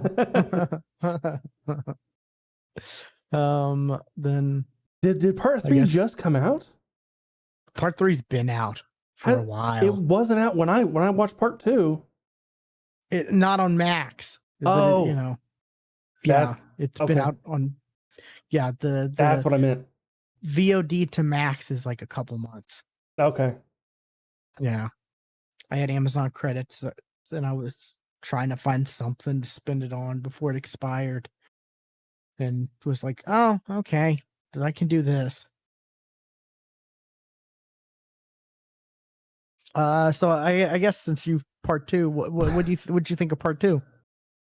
Part 2 was weird. Part 2, I felt like the writing was kind of all over the place. Like it just kind of went everywhere. Like, yeah, I hate to say this, but part 3 is the same. Part 3, kind of the same. Yeah. Kind of feels a little messy. It kind of did. Like, hey, you crammed Injustice into just one movie, but you make this into 3. Like, and then you kind of lose yourself along the way. Like, hold on. Yeah, like this probably could have been just 2 parts. I think so. I feel like, yeah. Like I actually didn't know there was a part 3 until I got to the end of part 2. Like, oh, there's more to this. Yeah. Yeah, part 3. I knew there was a part 3 because like I couldn't get away from the stories of it's Kevin Conroy's final performance as Batman. Mm-hmm. Because he's in part 3. So okay. With Mark Hamill Joker. Okay. So it's a good swan song, for that version of Batman. Good. But yeah, it's a lot of juggling. And like you said, it kind of loses itself. It doesn't know which version of which character to follow. That's what it seems like to me. Oh, I'm watching the trailer. The Super Friends. Super Friends. Yeah. That was good. Okay. I appreciate that. There's a lot of like stuff like that throughout, the 3 parts. Yeah. They go through a lot of different worlds and you get different versions of characters and stuff like that. Yeah. I don't really want to spoil anything for 3, but like I'll forget by the time it comes out. And it kind of just ends. It kind of ends. Like it kind of just ends, and it's kind of lackluster. Like I'm just watching it, and I'm like, oh, it's over. Okay, interesting. I wonder if this is going to be another reboot of the animated universe. I mean, because it is.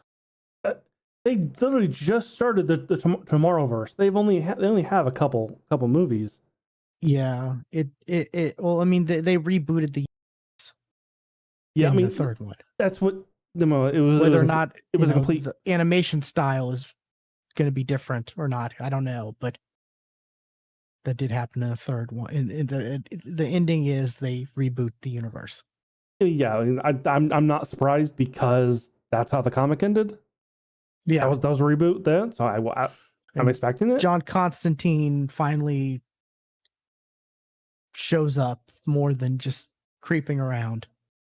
Yeah, he kind of got his mojo back at the end of 2. Yeah, I mean, like in 3, like he's in it a bunch more. And I figured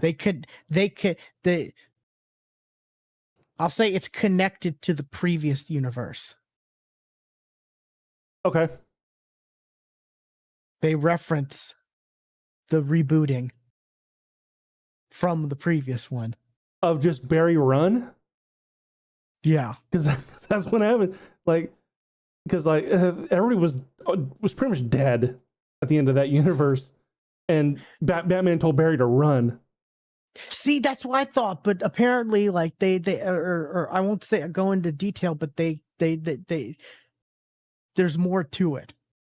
Okay. They show you like they're like, oh, and this happened, but I guess you didn't see it or whatever, or this also happened and whatever, because apparently Constantine talked to Barry about stuff and okay.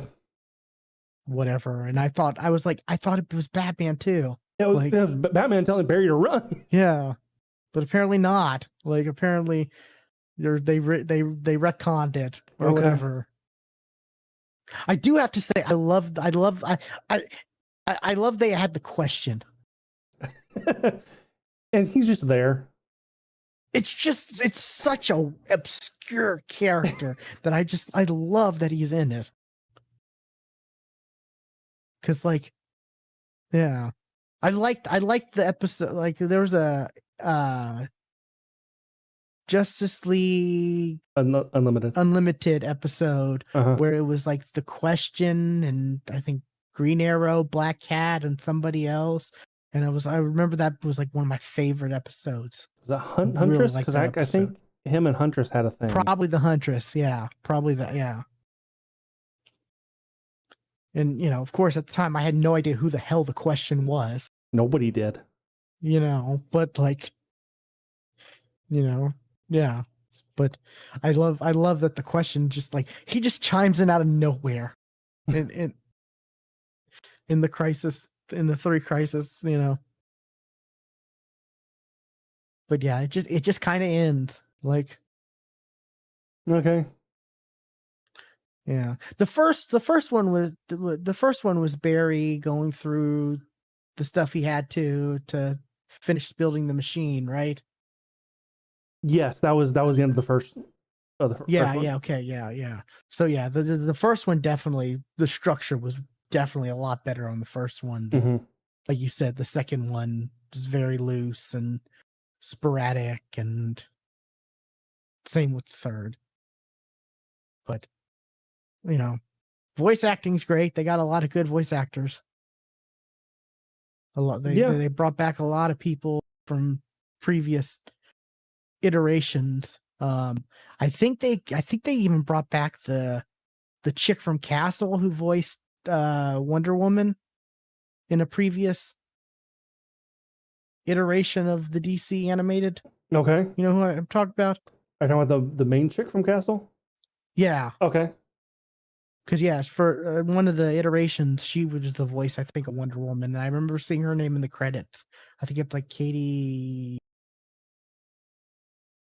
something. I don't know, but yeah, and then they of course I said Mark Hamill and Kevin Conroy, and they brought back a lot of Stanek Katic. Yeah. Okay. Yeah. But yeah. So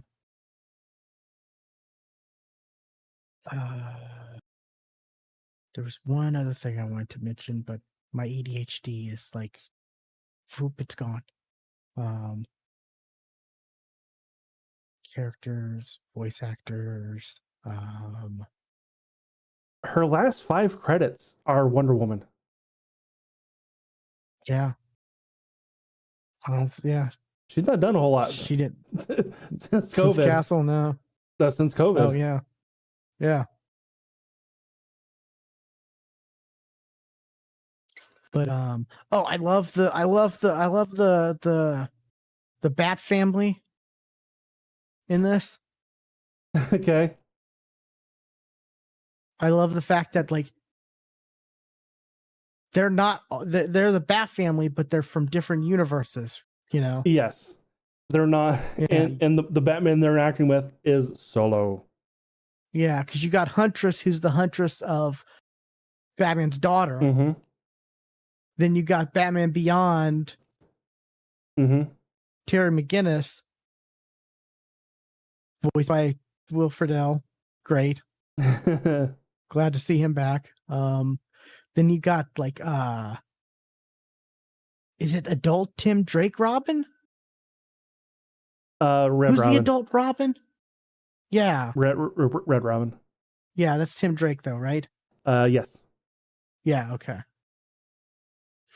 And then of course you got Nightwing and Batgirl, and it's like it's great. It's and they're all like getting along, but Mostly. Batman's like no, know. No Red Hood, right? Am I remembering that correctly? No, there wasn't a Red Hood. Or was okay, yeah. That was a little shocking.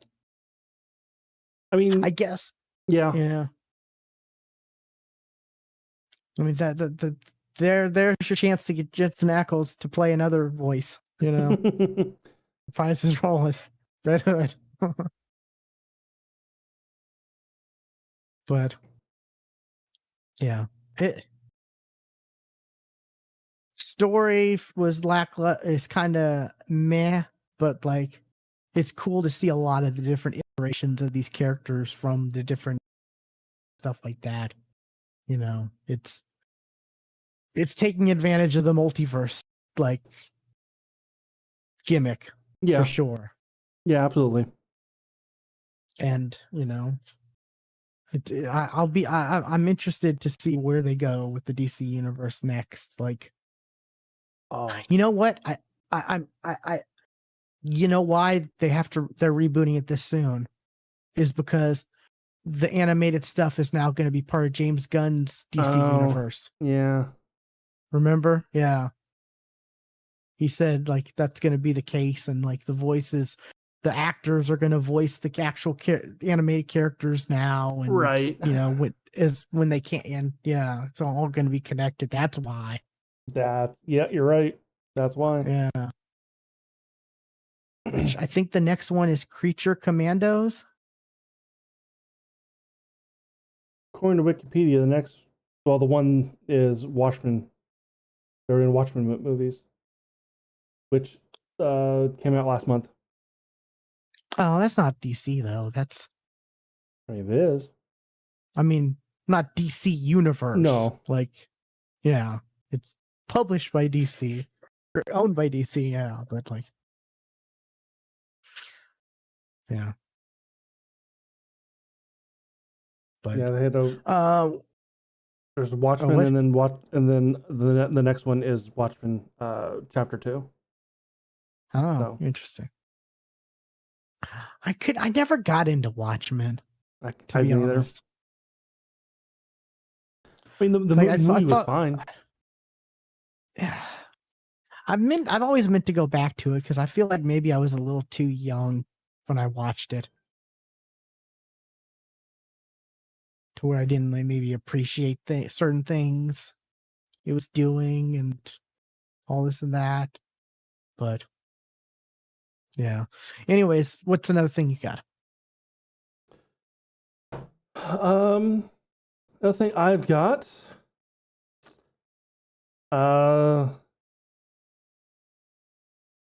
Stick with DC. I got another DC thing. Oh, okay. I've not watched a lot of it. I've only watched 3 episodes of Caped Crusader on Amazon. Oh. The show that DC didn't want to release themselves. So yeah, they sold it to Amazon. It feels very much like the animated series, which like that's cool. Like even the art style. Like I recognize some background characters. I'm like, I've seen you in like Superman. You know, like they're like the art style is very much, and even kind of the feel is very much animated series, which I like. Yeah. And Bruce Timm is one of the producers, so it makes sense. There are some changes to the Batman universe in this. I've seen some things that I can, like, I don't have any issues with the changes, but I can see other people having issues with the changes. Oh yeah, especially one character. Instead of Oswald Cobblepot, it's Oswalda Cobblepot. Oh, I forgot about that one too. Yeah. Yeah, they made Penguin a woman, and like people were like upset because like Batman was beating on a woman because he was fighting her, and it's like, what? You know what? He also fights Catwoman too. Yeah, like what are you talking about? Like, is he supposed to not defend himself? Like, this also takes place in the 50s. It doesn't say that, but judging by the technology, is it exactly? No, okay. No, I'm guessing by like the cars and the tech. Because the Batman the Animated Series was a weird hodgepodge mishmash. Like, yeah, they had computers, but yet they had like blimps were a big thing. It's kind of like that, but like the cars are very very much like 50s style. Phone, they're using phone booths. The second episode, oh my god, it's Clayface. Oh my fucking god, Clayface. We need more Clayface. I've said this for years. No more Clayface. It very much feels like old, like silver screen Hollywood, like when they deal with Clayface. You say more Clayface. Well, the Harley Quinn show has a lot of Clayface, but that's not the Clayface you're talking about, I'm sure. Probably not. That one's very comedic. I think it's Alan Tudyk too. Oh, okay, that makes sense. Yeah. Yeah. No, I want a live action Clayface. Like, I would love a live action Clayface. I mean, keep dreaming. We're not getting it in the Batman 2 for sure. I know that's not going to happen. I don't think it's ever going to happen. Yeah. The time to do it would have been like in the 90s when they were doing like the crazy roided out Bane, and Mr. Freeze, Arnold. I don't want that Clayface.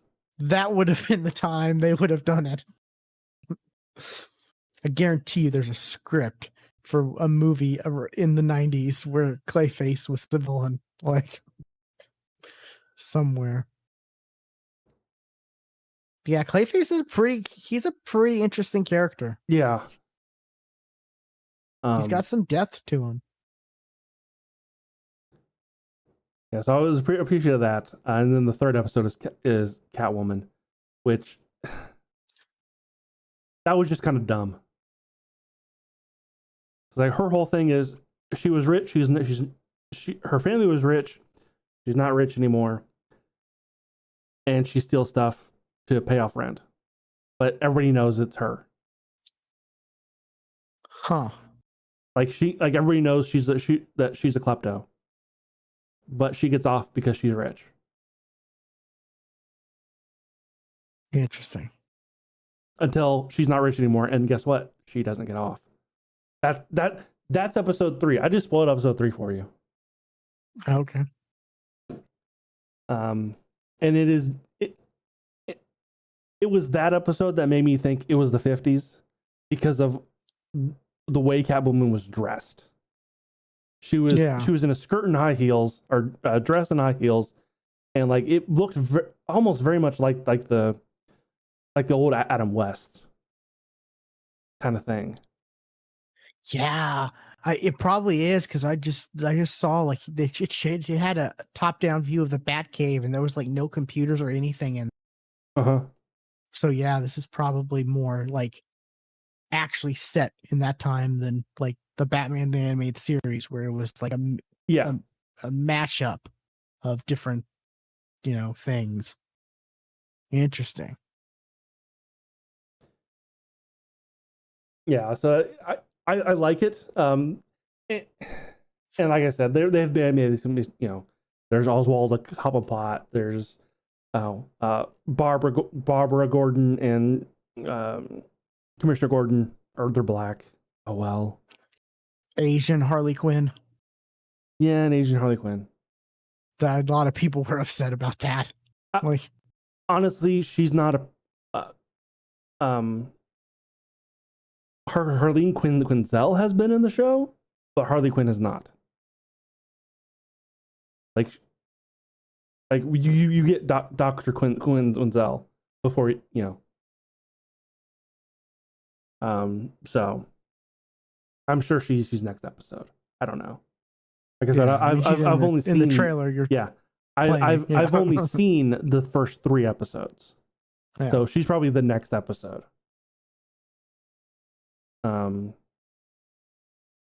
But honestly, I have no issues with the changes that they made. To like just a different. It's just a different interpretation of Batman. Yeah, it's just a different universe. Yeah. With Barbara Gordon, they did take another redhead and turn her black, but she stayed a redhead. Yeah, that's. But she stayed a redhead though. That's Hollywood. But they did make another redhead black. I had to laugh when I saw that. I mean, yeah. And we've not gotten to Two-Face yet, but Harvey Dent is, almost opening scene. We've seen Harvey Dent. Harvey Dent looks like a baby on a giant's body. Like he is so baby faced, like in the cartoon. Like what the hell? And he's supposed to be district attorney. I mean, he looks like he's just out of law school. He looks so young.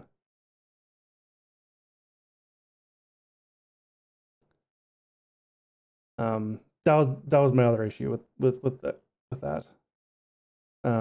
Yeah, a lot of this one I'm seeing in the trailer, have not seen at all.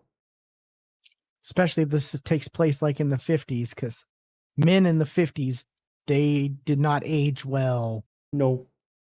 You had 20-year-olds look like they were 40. Yeah. Because of heavy smoking and all kinds of other stuff. Like, I saw something the other day, and it kind of made me wonder. Like our generation, we look a lot younger than we do. Like that's kind of a we look younger, but we don't feel it. We don't feel. We just look it.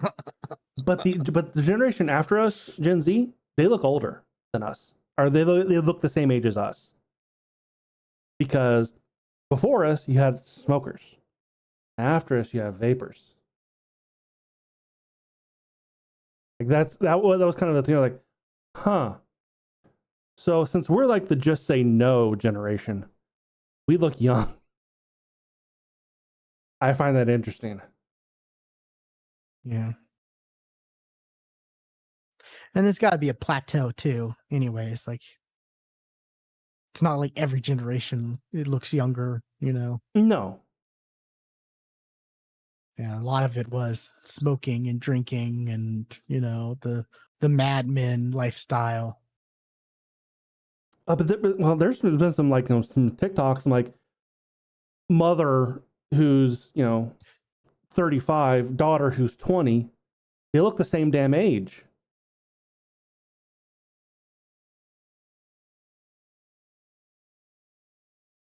Yeah, it's 15 years, but still, they look the same damn age. Yeah. It's just crazy looking at old movies like It's a Wonderful Life, for example, and looking at Jimmy Stewart and being like, he's supposed to be how young? Like, what? Just even like look at Frank Sinatra and all them. They looked way older than they actually were when they just crazy.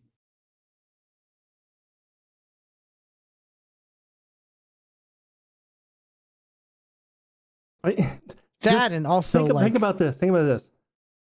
Dan Connor was 36. He still looks like an old man to me. He doesn't look like he's my age. Yeah. That and also like simple things like moisturizer has helped a lot of people. I probably should. I don't really like moisturize though. Like the shower is how my skin gets moisture. I just don't like the feeling of like lotiony stuff. Like I just don't like. Here's lotion. It dries out your skin. People don't say it does, but it does. It really does. Like lotion. Yeah, it'll moisturize your skin for the moment, and then it dries. That's how they get you. And then it dries your skin. Then you gotta put more lotion on. That's how they get you. Lather, rinse, repeat. Yeah. When do you stop? You keep doing it. The trick is the trick is I don't repeat. That's a Lizzie McGuire reference. That's so good. Did you get it? I get it. I wasn't sure if you get that reference or not. No, I do. It was Ethan, right? Ethan was I barely remember that. The show. Boy she was like in love with. Yeah.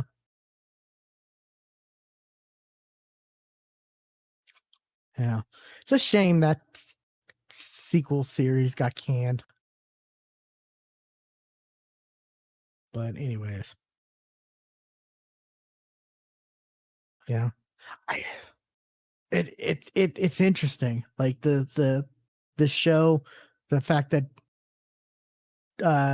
Discovery, DC, Warner Brothers, whoever they are, but they decided, oh no, we don't want, and then they sold it to like Amazon, and Amazon picked it up, which is fine. Yeah, it's got a 95 on Rotten Tomatoes. Oh, that's good. But a 56 audience score. Ooh, that's bad. But reading the reviews,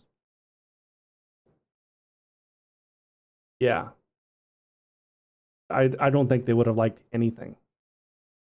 Yeah, and they're also the too woke, go broke kind of crowd, which has its time and thing. But like this one's not it. This one's not the thing you attack. This one's not too woke. At least episode 3.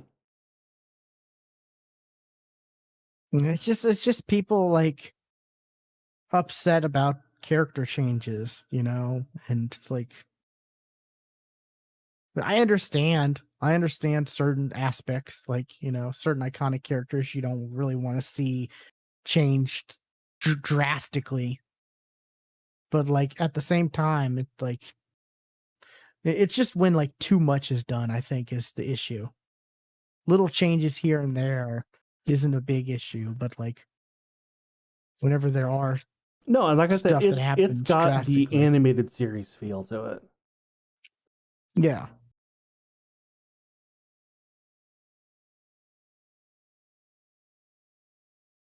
Yeah. So I recommend it. Cool.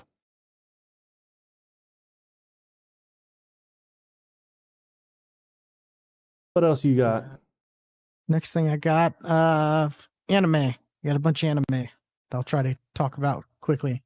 The next one is season 3 of Konosuba. Oh, okay. I don't think I finished season 1. Oh, really? Okay. Yeah. Yeah, this I think this wrapped up a little bit ago.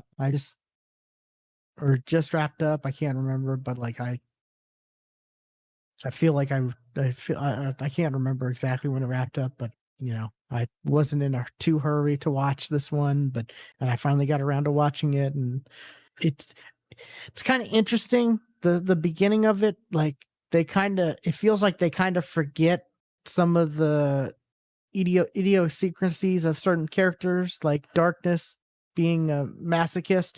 That's our whole thing. They kind of forget about that for the first few episodes, and then after like episode 4 or 5 or something like that, then she starts acting that way again. Okay.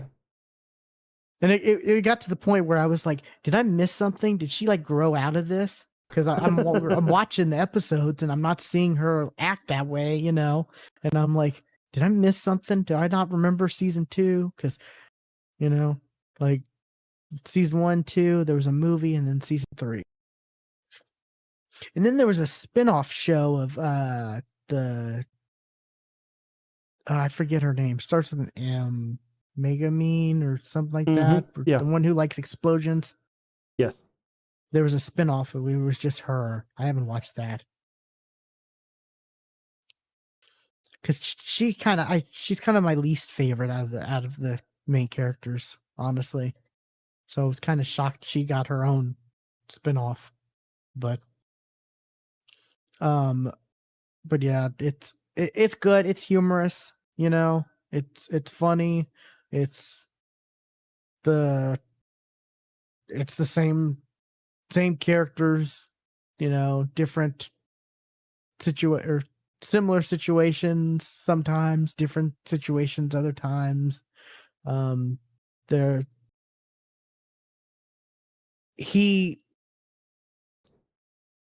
how do I say this? He meets the royal family.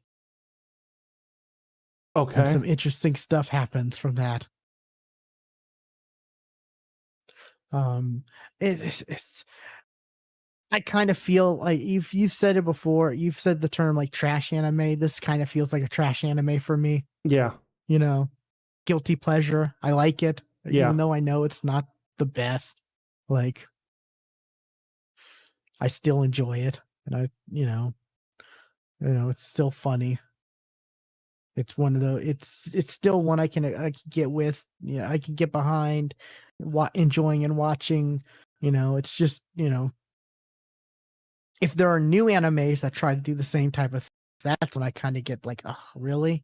But like, since this isn't a new anime, this is a continuation on an anime that's been around for, God, when did the first season come out? Oh, It's been a while, just right? on it. Like I was just looking at season 3 was a spring anime. Your camera's down. Damn it. Where's my fix it button? Because it's been a little bit, because they had the mashup anime, right? The Isekai Quartet, and like they even had 2 seasons of that, if I remember correctly. Let's see, that was a spring anime.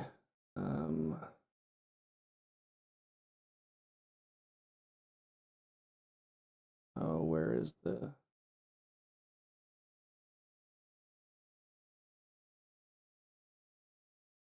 2016?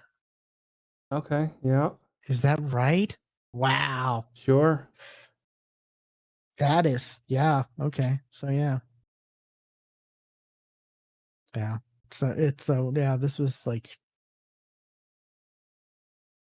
I guess this was right when the isekai was starting to become a genre. It was one of the early ones, yeah, for sure. I mean, of course, there's been isekais for the last 30 years, but yeah, this was when the boom hit. One of the first of the boom. To the point where like they did have that isekai quartet where they were like hey, here are 4 different animes that have this, the characters are isekai'd.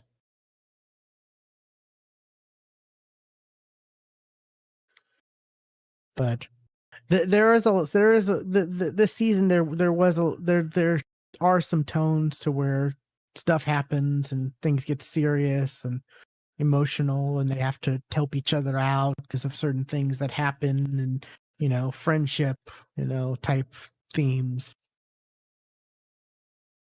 And they kind of flirt with the possibility of maybe a romance happening, then it's quickly like, shoot away by a joke. Sure. Type of thing. But yeah, Konosuba season 3, great. I'm looking forward to ReZero, the next ReZero too. That's gonna be great. Next season. That's upcoming. Yes, that's October. Which is coming out like some of them are starting in a couple weeks. Yep, super excited for that coming up. I need I think I'm gonna rewatch ReZero just because like that anime gets complex at times. Like I need a refresher on that one. Yeah. That one definitely has some real serious moments. It really does. Like, talk about an existential crisis. Yeah, right. Like, that guy has one big time. Yep. What's something else you got? Something else I got. Going back to Marvel. Oh, I finally no watched idea what Echo. This could be. Oh, okay. I still need to watch that. Maybe. It was good. I enjoyed it. Like, it was really good. Only 5 episodes, so it's not that long. But each episode all at once. It would be. It did, yes. But I think each episode is quite long though. Like they felt like, not that it was too long, but like they felt long. And this is not one you can like have on a side screen and like gonna half watch it, because the whole thing with Echo is she's deaf, so there's a hell of a lot of sign language. Yup. So, and of course the actress is deaf and an amputee, which they play in with the show. I knew nothing about the character Echo. Nothing. So like after this, I kind of looked her up, like, oh, okay. She's got some history, yeah. Yeah, like like the only thing I find on her power was like she's got like photographic reflexes. Sort of said, like, oh, so like Taskmaster. Yeah, I'm like, really? Okay, interesting. They do express that she is a really good fighter. I was not expecting Daredevil to make a brief appearance, make a cameo, but he does. Oh, that's cool. Like that's the whole thing. Like like, oh, she's a really good fighter because she holds her own against Daredevil, and this was back during the show when Kingpin and Daredevil were at odds.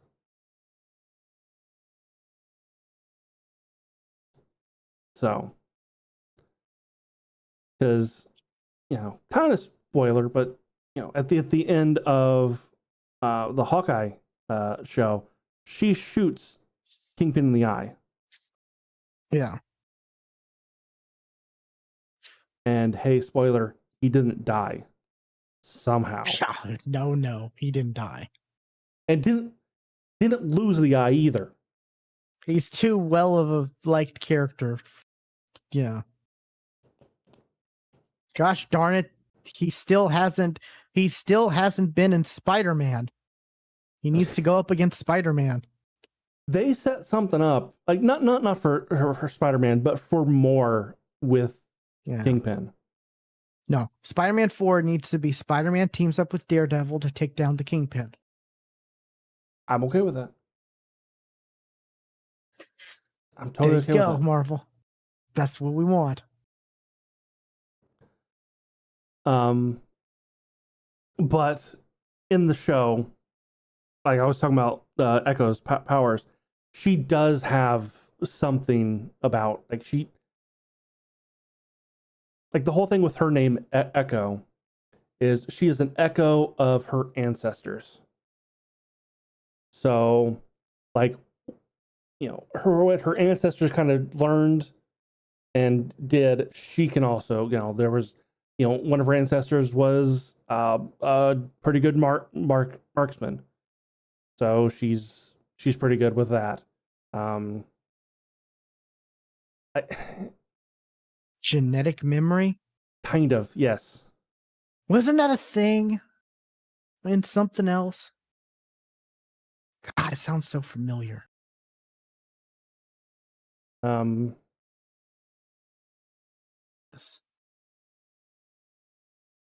know it's a thing with Stargate. With Gould, they have genetic memory.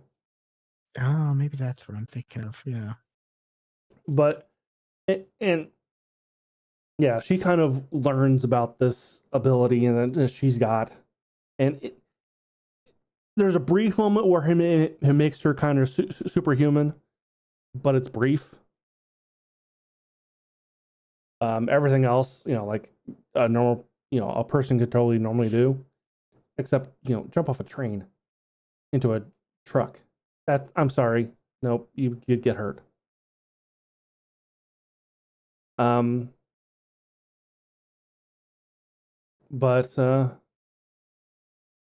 it also kind of goes a little bit into why Kingpin is the way he is too. Interesting. And she does something to Kingpin that'll be very interesting going forward. If it even comes to pass.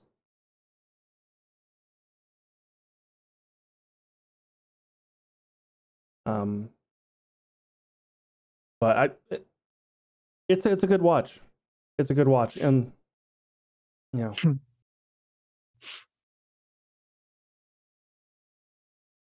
You want to know one thing that whenever I think of this iteration of Kingpin that just comes to my mind? Making that omelet. The omelet. You don't remember? No. He made like an omelet like every day, like, and they just in the Daredevil show, like, I don't remember that. And like he even sprinkled like the green onions on it. Like it was a thing that happened numerous times. Like they kind of drilled it into. I don't remember that. Ah.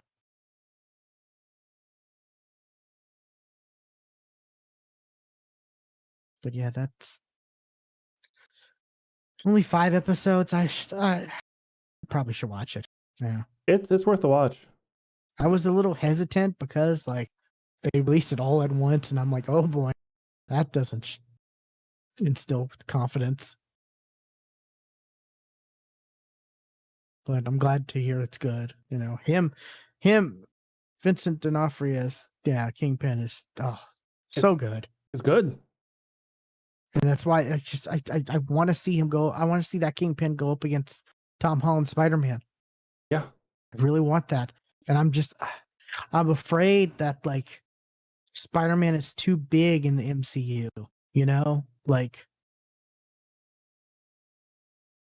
because, as he said in, or as it was mentioned in No Way Home, he fought an alien in space. But that has never stopped the friendly neighborhood Spider-Man. Yeah. From being the friendly neighborhood Spider-Man. But like, and also, No Way Home made like a gazillion dollars. So like, well, also that's because the spoiler about that movie was leaked. yeah, and everybody went to go see how that could happen. Yeah. But you know, who knows? Like, I want us to have a smaller Spider-Man movie, you know, like where he is the friendly neighborhood Spider-Man, but I'm just afraid that like Hollywood's gonna Hollywood. And no, we can't make $100 million smaller Spider-Man movie because it won't make as much. We have to spend 250 to 300 million and make this big epic whatever. It's like, no, but Hollywood, it's Spider-Man. He's gonna sell no matter what you do. You know, you know why these other movies aren't making money? Because they don't have Spider-Man. Morbius, no Spider-Man. Madam Web, no Spider-Man. You know, like every movie that has had Spider-Man has made just an outrageous amount, regardless of, you know, audience perception, you know. I mean, take a look at what Godzilla did. Godzilla minus one had a $10 million budget. It made 10 times that. Yeah. And won a damn Oscar. Yeah, but that's not Hollywood. You're right, that was Japan. Yeah. Hollywood is Borderlands. Borderlands, you're right. That made its marketing budget, and that's it. Uh-huh. It lost $150 million. Yeah, you're right. You're right. That's what Hollywood is right now. And it sucks. You know, the Minecraft movie, you know. It'll make its budget back. Oh, it will, because it's aimed specifically at, you know, or it's going to be kid friendly. It is aimed at kids. Yeah. Not at the target it should be, which is upper teens. Yeah. I was telling you off air about, you know, that, and look at, you know, that Snow White movie. That's gonna make a lot more than, I mean, it's not. I don't think that one's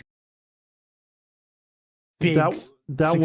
That one may be the worst of all the live action ones. Like I'm sure it will, but profit. It won't be anywhere near Borderlands because it's aimed towards kids and Disney. Yeah, and Disney, but like all the controversy that's surrounding that movie and changes that were made and taken, and you know, they changed the magical creatures or whatever shit the actress has said. Yeah, exactly. You know, I don't need a man. I don't need Prince Charming or whatever. And it's like, what? Okay. That's not the character. Cool. Like, you didn't make Snow White. Exactly. You know.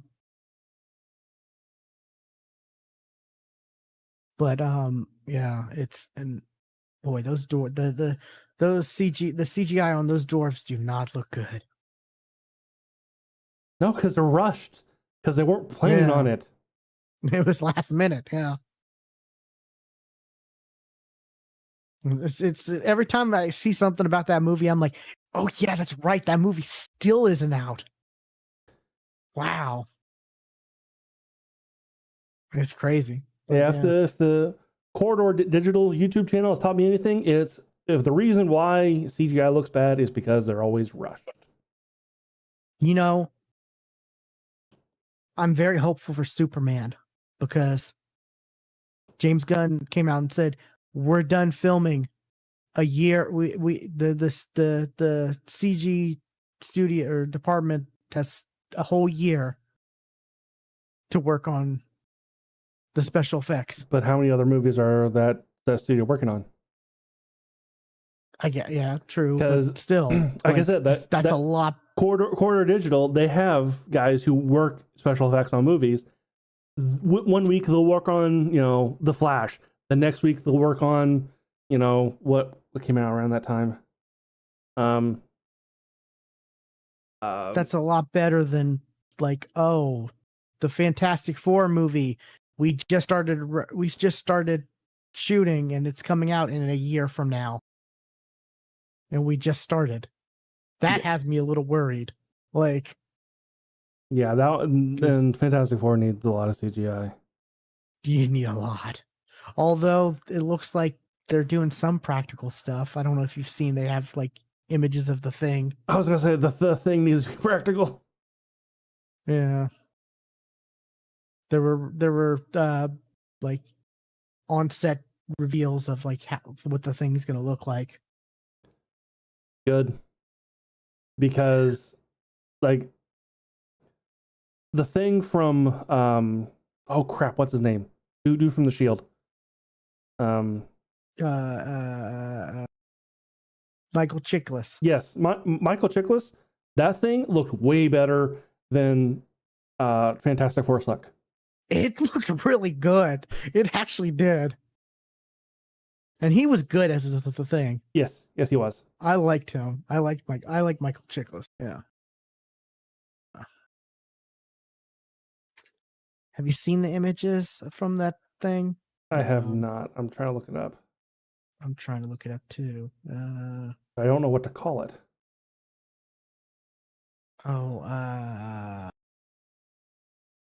What's the movie?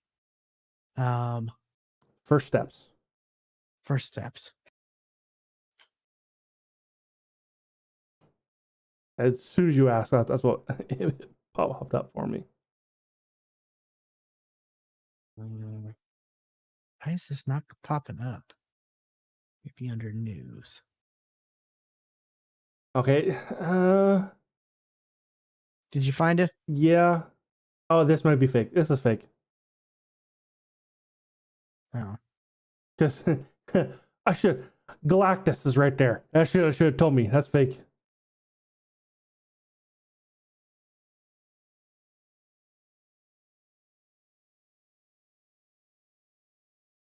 Oh. I can only find animated, like a cartoon. I think I found it. Hold on.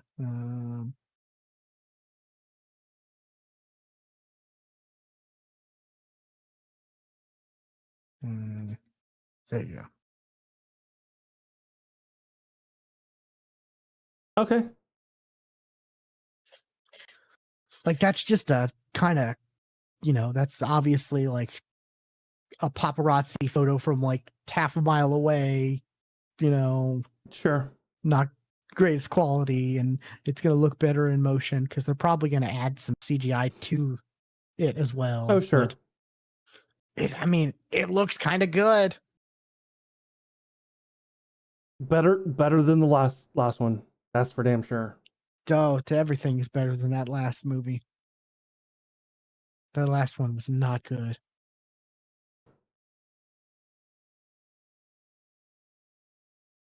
Yeah. So it's gonna be interesting. Echo. Yeah. I recommend.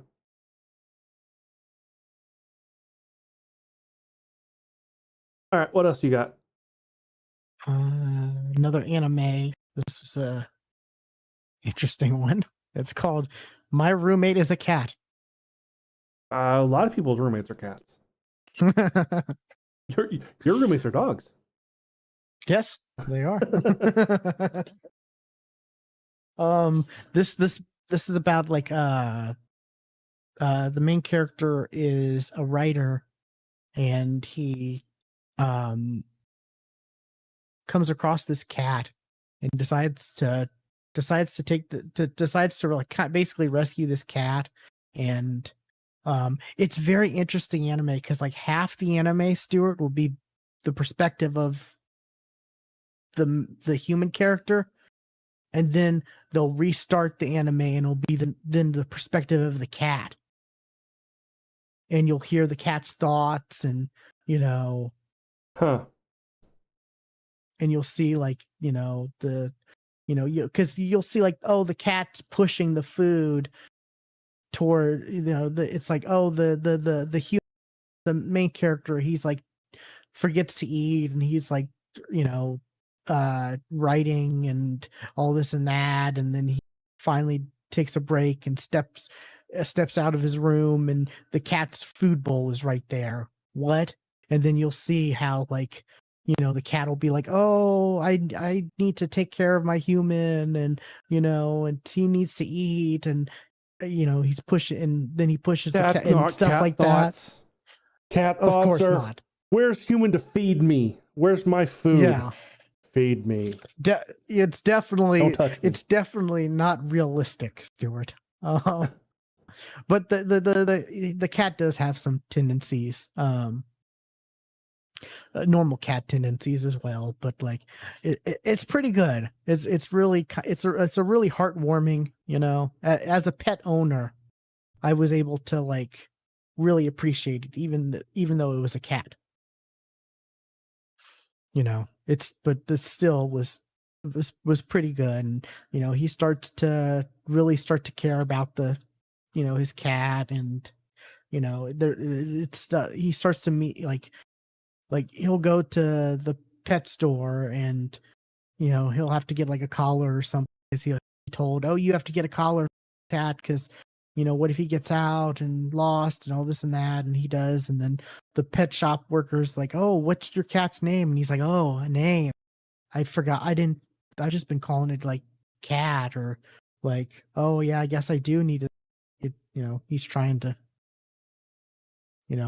he's basically, and the cat's like, him having to take care of the cat and like go to like the pet shop, he ends up like befriending the woman who works there, and he ends up befriending other people, getting outside of his comfort zone, because he's kind of a shut-in, one of those type of characters, because he kind of had a tragic backstory. And he actually meets the cat while he's paying respects to his parents who passed away. Okay.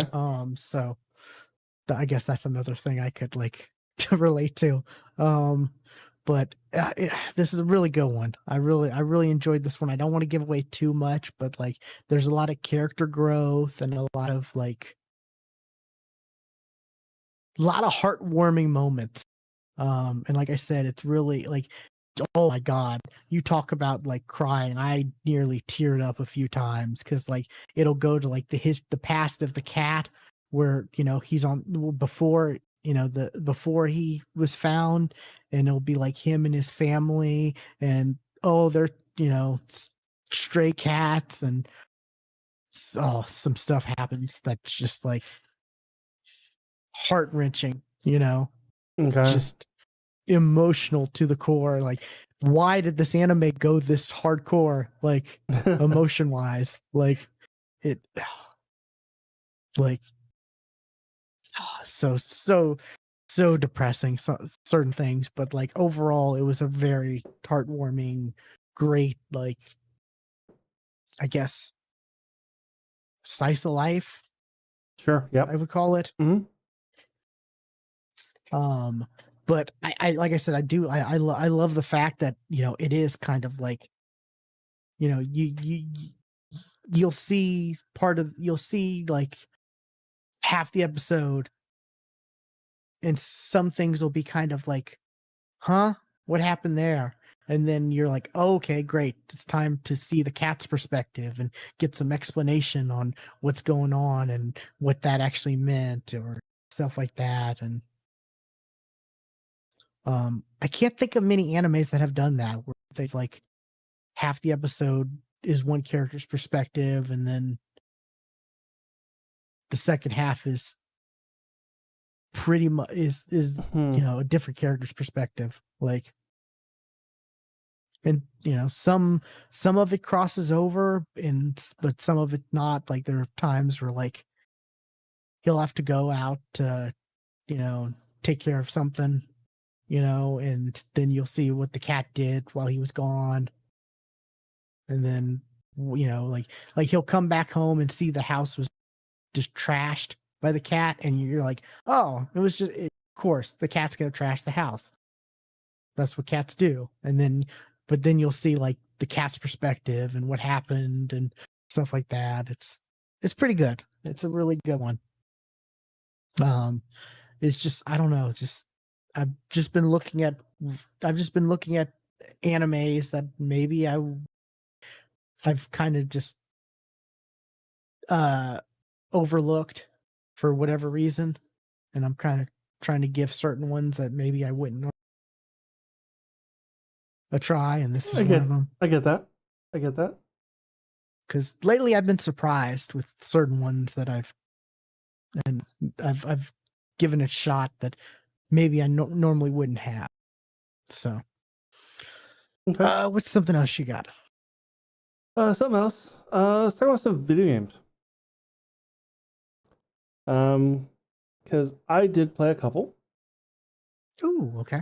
One of them, last week was a beta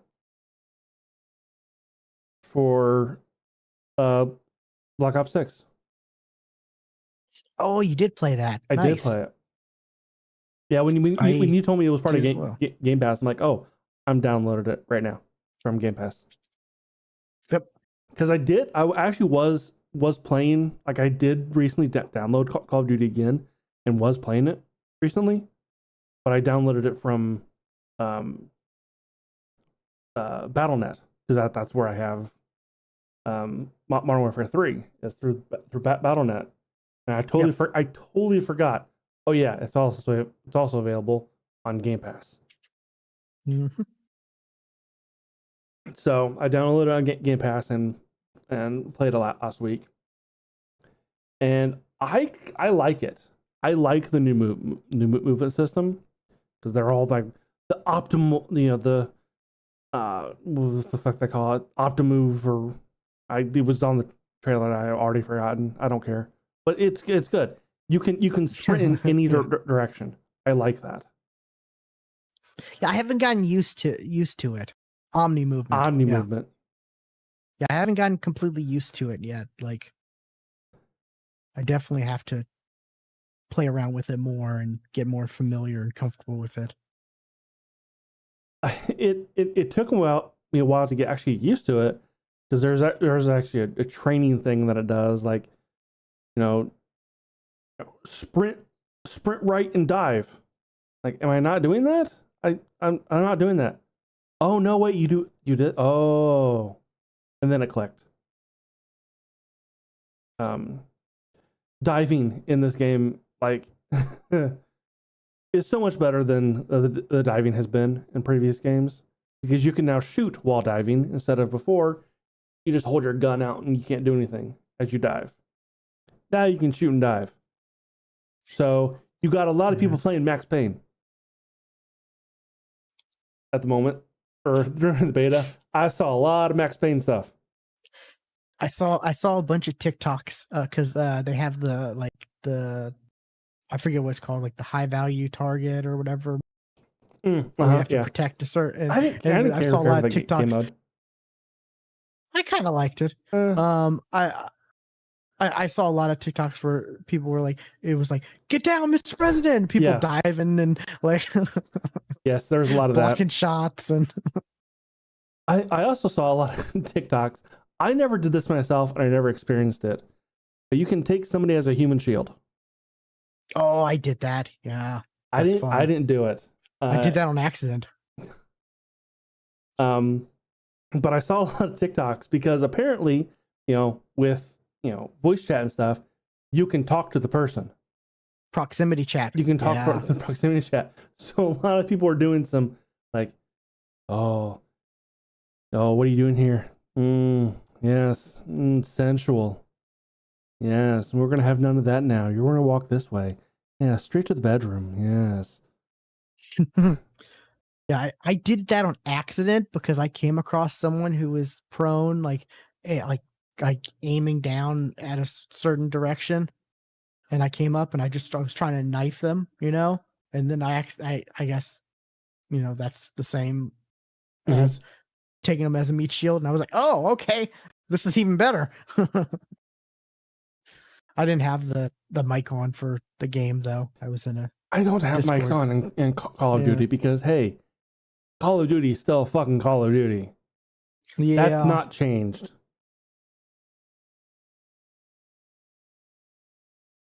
Yeah. The only thing that has changed is there's now younger players. No, they've always been young. No, but I mean, there's more younger players. Yes. Like newer younger players, I should say. Younger. Yes. Hey, we keep getting older. They stay at the same age. Alpha? Is that what they're called?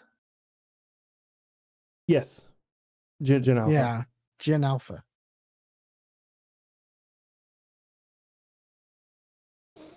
Yeah.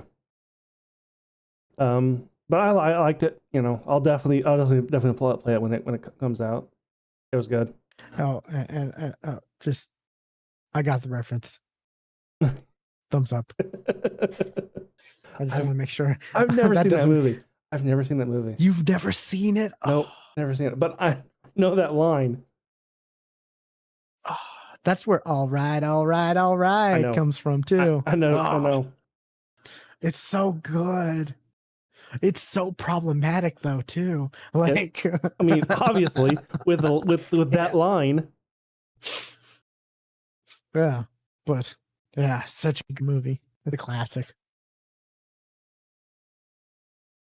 Which just means it lets us feel okay about watching something, even though it's probably, problematic. As we say, it's a classic. Yeah. But yeah, I played it. I played a bit of it too. I feel like there was a little bit of a learning curve, especially not playing Call of Duty that much. I haven't played a lot of Call of Duty the last few years, so but like after a game or two, like I was playing with a friend and like him and I were going, this match is you, this next match is me, as far as like play of the games. Like we were going back and forth getting play of the games. We were doing that well. Like, yeah, I got a couple. So after a bit, yeah, it was like I got in my groove and was like, okay, learning curves. Like I still need to get better on the movement though. That's still like that. It's just something like that I never. It's just it was never existed. Like being able to dive sideways is just, it's hard to get my head around. Yeah, but it's also, that's on top of the already existing movement bullshit that's already in the game, which are, and I came across this a number of times, people who, oh, you gotta move this way, then this way, and then you can like jump really fast, and then then all of a sudden you're behind him. Like, fuck you! Like, seriously, stop trying so damn hard. You are not going to be, you're not going to, what's something? You're not going to be MLG. Like, seriously, you don't need to try this damn hard. Yeah, but something like this makes everyone think they could be. No, they won't. And it yeah, I know for a fact it's like, yeah, even in my prime, that good. Now my reaction time is shit. Yeah, for sure. But I still like playing some of these games. I'm looking forward to this one because like I've always enjoyed the Treyarch games.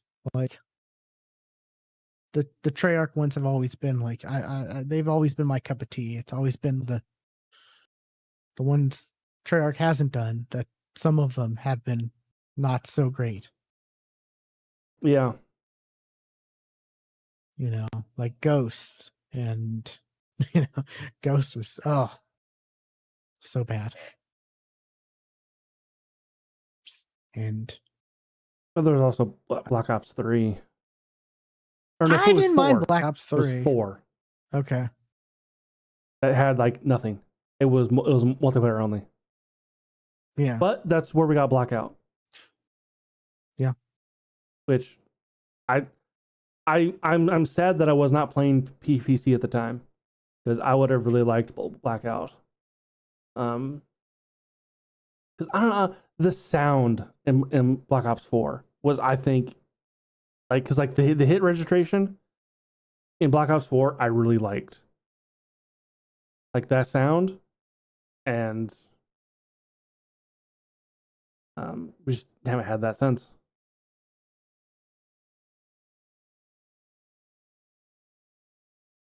Yeah. But no, it goes to show you how how much I don't play Call in a while, because I was doing really well, and then all of a sudden I'm like, oh, I have a helo. Oh, I need to use this. Like, yeah, I forgot there were kill streaks in this game. Like, there's been kill streaks in Call of Duty for a long time. But I mean, like, it's just I haven't played Call of Duty in like really in the last few years. So I've played like, Destiny and Apex and even Fortnite here and there and stuff like that. And it's just like, but yeah, it's just something I was like, oh yeah, I forgot about that. But yeah, I'm excited. I'll definitely be down to play when this comes out. Absolutely. I wonder how this is going to change Warzone. I mean, it's yeah, who knows? It's interesting because they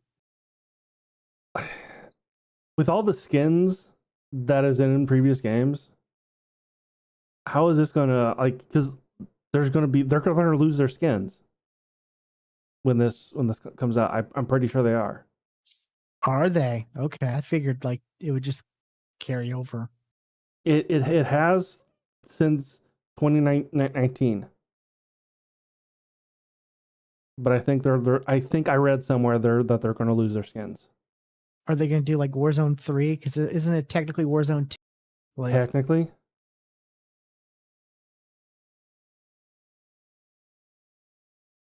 And it was like Warzone 2, and then they kind of just dropped the 2 and just now call it Warzone. Yeah. Like, and I don't know why they don't, like, you got the Call of Duty HQ. I don't know why they just don't make it its own damn launcher. Yeah, because I think they would. Yeah, like when you load up the HQ, that's Modern Warfare 3. That's the campaign and multiplayer. You into Warzone, you load in another game. Like, it'll close and load another game. For this beta, you close and load in another game. Yeah. And this also has the same thing that's been in Call of Duty since the Modern Warfare 2019. Why the fuck do we have to restart the damn game after an update? The game updates, you start the game. Why do we got to restart the damn game again? Oh, I had to do that twice. Like, before I could even play. Like, I had to restart 2 times in a row. It is. I am annoyed with that. Like, yeah. Why is that still a fucking thing? There is no reason for it. There is no reason why you have to you download the update, you start the game, then you got to restart the game. Why? It makes no damn sense. And I seem to be the only one with as big of an issue with it as it is, because it's still a thing. Oh, I'm with you. It was irritating. Like, yeah, I was definitely irritated by it quite a bit.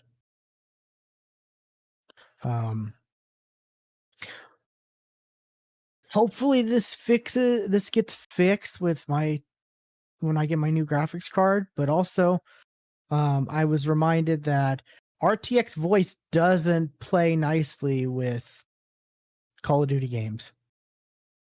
Oh, does it not? No. And that's been an issue for like a while. Every time I play Call of Duty, I can't RTX voice because it just, for whatever reason, I don't know if, well, like I said, hopefully it's just because, like, I'm rocking a GTX, and maybe hopefully when I get a newer, better, faster card in a few days, it'll fix itself and it's not just a RTX voice type thing. But yeah, it's just it does not work with RTX voice. That, and don't have Steam open when you play Call of Duty on a different thing, because like it took me a while to figure out what was going on, because I would like try to sprint because I use controller, and I would pop up like on screen keyboard, and I'm like, what's going on? Like, and then I finally figured out, oh, it's because Steam. Full screen exclusive, which is different than full screen. There's full screen and full screen exclusive. That would also have fixed that issue. Yeah. So, yeah, but I like it. I'm looking forward to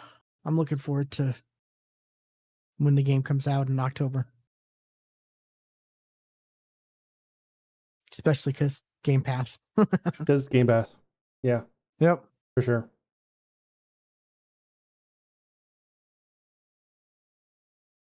Horizon Forbidden West. Ooh. I've been wanting to play this for a while now, because it came out, I want to say beginning of the year on PC. Did it really? Wow. Maybe I'm wrong. Maybe it's been out longer than that. Maybe it's been over a year.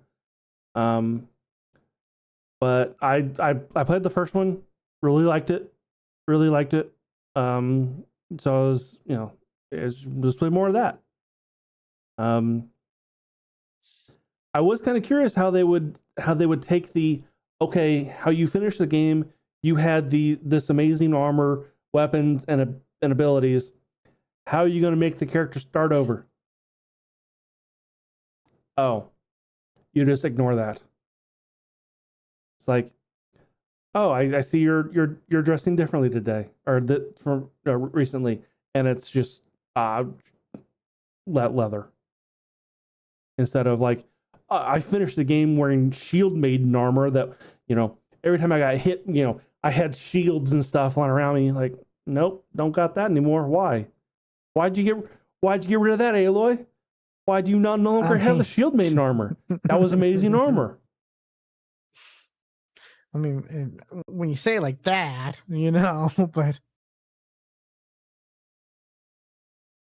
what happened to all your other weapons? Why do you just have a bow again? Where's the tripcaster you had before?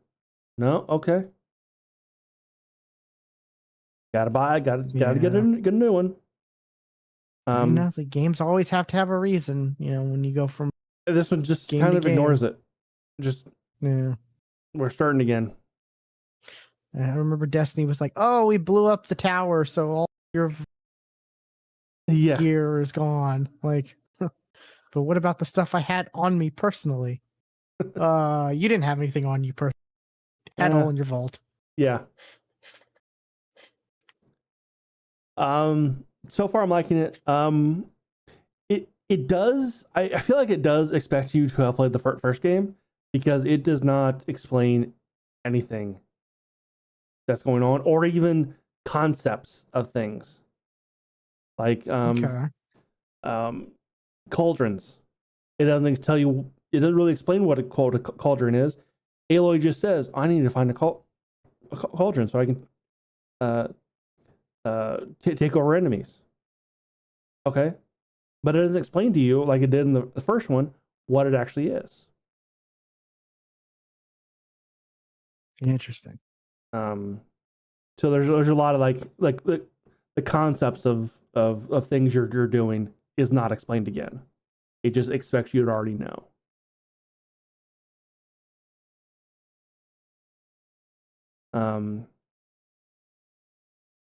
And they changed one mechanic that I don't like the change.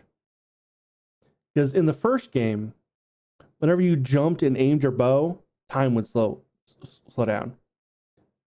So essentially, I just bunny hop fucking everywhere during fights. I just, I was constantly jumping during fights. The slowdown isn't as much anymore, and it doesn't last the entire jump like before. Now it's like, you get to the height, and we're back down. Instead of slowing down even more. Like, okay, I feel like that I was cheesing a lot of fights that way, but still, that was tools you gave me. I liked them. I want them back.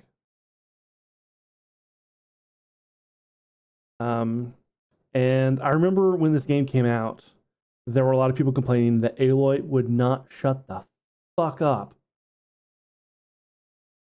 And you're right. She does not shut up. Like, oh, I wonder if there's a way to climb up this building using my grappling hook. I should find a way up. There should be a grappling point around here somewhere. I should climb this building using my grappling hook. There's a grappling hook point around here somewhere. Shut the fuck up. Like it is sometimes that bad. And of course, I'm non PC. There's mods. One of them that shuts Aloy up. Well, you said you were complaining that it doesn't, it expects you to know how stuff is from the first one. Well, that's to compensate for is her telling everything and narrating everything. Yeah, really.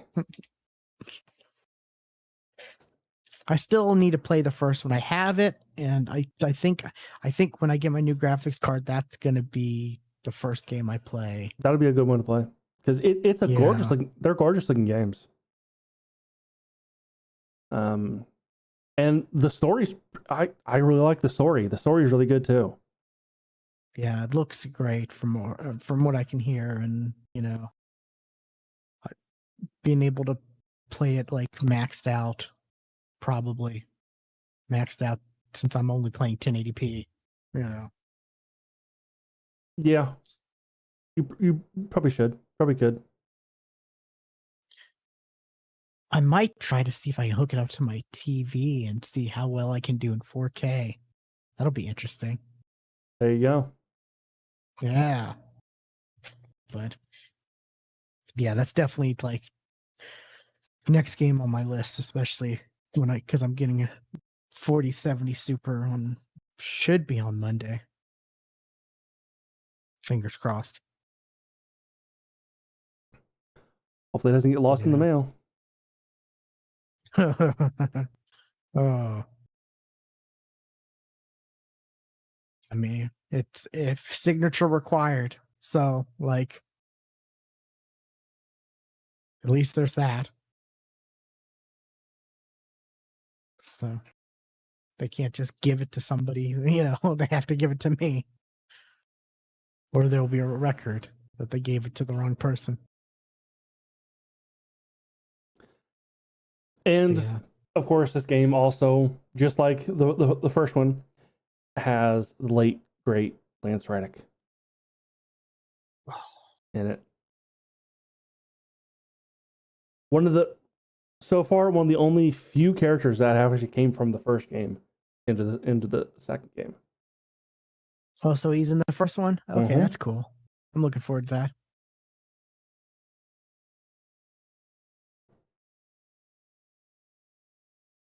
Yeah, he kind of plays you like your guide, kind of through like the first part of the game, kind of into learning what the technology actually is about from the past, all that kind of stuff. Oh yeah, okay, there he is. I see him. That looks like a nice wreck. Yep, it does. It looks like him. That man was dedicated. I don't know if you saw but he was like during COVID, he was like in his closet for Your things. mic cut out. Like I didn't hear any of that. Oh, is it working now? Yeah. Okay, that man's dedicated because like during COVID, he was under a blanket in his closet recording lines for things. Like I feel like a lot of actors were at that time. yeah, he was dedicated to his craft for sure.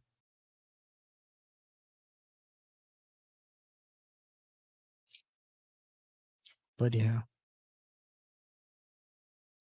I got two more things. We can skip the next one on your list though and just go to the last one. Go to the last one? Yeah. Okay. It's a movie I saw. Beetlejuice. Oh, okay. And I actually watched the first Beetlejuice again the day before or the night before going to see Beetlejuice. So I had, so I have both fresh in my mind. Boy, there's not a lot of Beetlejuice in the like Michael Keaton Beetlejuice. Nope, that's kind of one of the things like one of the timers like here's the main character that's not in the movie a lot. Yeah, I think he's in there 14 minutes. I saw. Yeah. Which I feel like there's more Beetlejuice in the second one. But it's it's still not overly Beetlejuice, like but do they say what happened to I can't think of the names. Yes. Okay.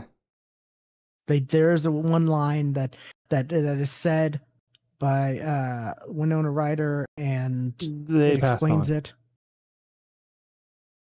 Yeah, there's the line. They found a loophole to let them pass on. Oh, I just kind of guess like they passed on. Yeah. Oh, okay. Yeah. They found a loophole. Yeah. Which makes sense because ghosts can't age, so right. The actors are clearly clearly they look different. Yes, they do. I rather enjoyed the second one. Going from and the first one, boy, talk about problematic, Stuart. Well, yeah, I mean, how young was Winona Ryder's character? And trying to marry her off? I mean, like not even that. Like when Beetlejuice is meeting, it's the couple who died. He's like trying to look up the skirt of the girl and touching her in places and stuff. And I'm just like, yeah. Oh. Little William did not pick up on this when he watched Beetlejuice as a kid. That was not something I noticed until. Well, also, I'm not saying that was a common thing at the time, but like it was something you kind of expected from a character like that. Oh yeah, yeah. At that time, and this is late. This was 88, I think. So the world has changed 3-4 times since then. Yeah. So definitely, but yeah, I don't know. It felt the second one felt a bit more fun, I should say. Like the first one definitely is a cult classic, and it's, you know, it's got a certain tone, and you know, it is what it is. But this one definitely felt a little fun. There was a little more goofiness to it, but in a good way. I don't know. I saw a TikTok about this. I don't know if it's true or not, but apparently, I think Tim Burton's been criticized because he doesn't have black people in his movies. Is that a thing? I think I've heard that before. Well, there's something that happens in this one that addresses that. That's kind of that could. Okay. I'm surprised there's not as much like controversy from the certain thing that happens in this movie involving that. But it's good. It's really good. I recommend people check it out. Like it's a fun, you know, if you enjoyed the first one at all, you'll definitely enjoy this one. The dad didn't come back because he's a scumbag. The actor in real life is a I heard that. horrible human being. And they handle him pretty well because like he got bit by he got attacked by a shark. The shark ate his top half. So, you know, when they show him in the afterlife and all that, he's just like the bottom half with blood squirting out, and all right, you know, so he's in it technically, but the actor is not because it's just the bottom half. He's in it, but not. Yeah. So it's pretty good. Jenna Ortega, she's not as dark brooding character in this as it kind of seemed like she might be. Okay. You know, she's a bit because that's more Winona Ryder's character. You know, she plays, you know, she still plays the goth role, and you know, all that, and she even has a show where like they investigate haunted houses and stuff like that because she can see ghosts, and that's her thing as an adult. Okay. And like Jenna Ortega, she thinks like her mom's just lying, and, you know, all this and that, and she doesn't believe her, and you know, slowly, you know, you get like, oh, the relationship gets repaired at the end, you know, all the normal stuff, you know, all the normal tropes for, you know, daughter mother relationships, and you know, being fractured and all that. But it's good. It's fun. I'd highly recommend checking it out. I was upset that like AMC doesn't have the good popcorn bucket. It's had a lame popcorn bucket because the sandworm popcorn bucket looked pretty good. I sent you a picture when I saw like when they announced the sandworm popcorn bucket. Yeah. I think that's like Regal or Cinemark. I can't remember which one, but it's not AMC, sadly. And then they have like the book. Oh, the recently deceased. Like the manual book. That's a popcorn bucket, and it's like, that's not a bucket. How is that a bucket? Tired of these popcorn buckets that aren't buckets. No shit. I almost got the bat signal one. I really thought about getting that one. I thought you were, because you were talking about it. Yeah. Like I contacted AMC about it, and they were like, "Oh, can't guarantee it'll still be around." Because I was like, if I order it now for a movie like in a few days, are y'all gonna hold on to it? And they were like, "Oh, can't guarantee." And I'm like, even if I ordered it, and they're like, "Yeah, we can't." And so I was like, "Oh, okay. Well, I'm not making a trip to AMC to get a popcorn bucket, like, and then going home, you know. It was one of those type of things where, you know, but yeah, it was like $35. So that just went towards my graphics card. So, okay. Anyways, yeah, I guess that's it. Be sure to follow us on Twitter/X. Stuart's at Casual Terror.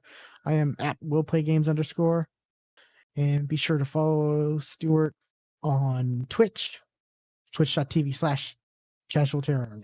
And it didn't switch. Why did it not switch? I had perfect. It was perfect timing, but it just didn't switch like it should. Oh well. Anyways, and we will catch you next time. And remember, the animals were harmed making this podcast.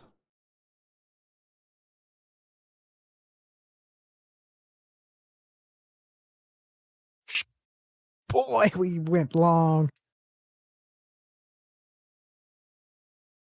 3 hours. Wow.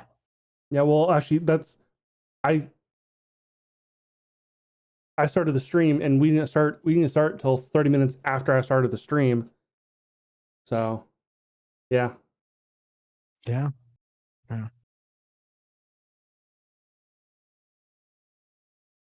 And that's us. We kind of went off a couple times there. So yeah, we did. Yeah, we definitely did.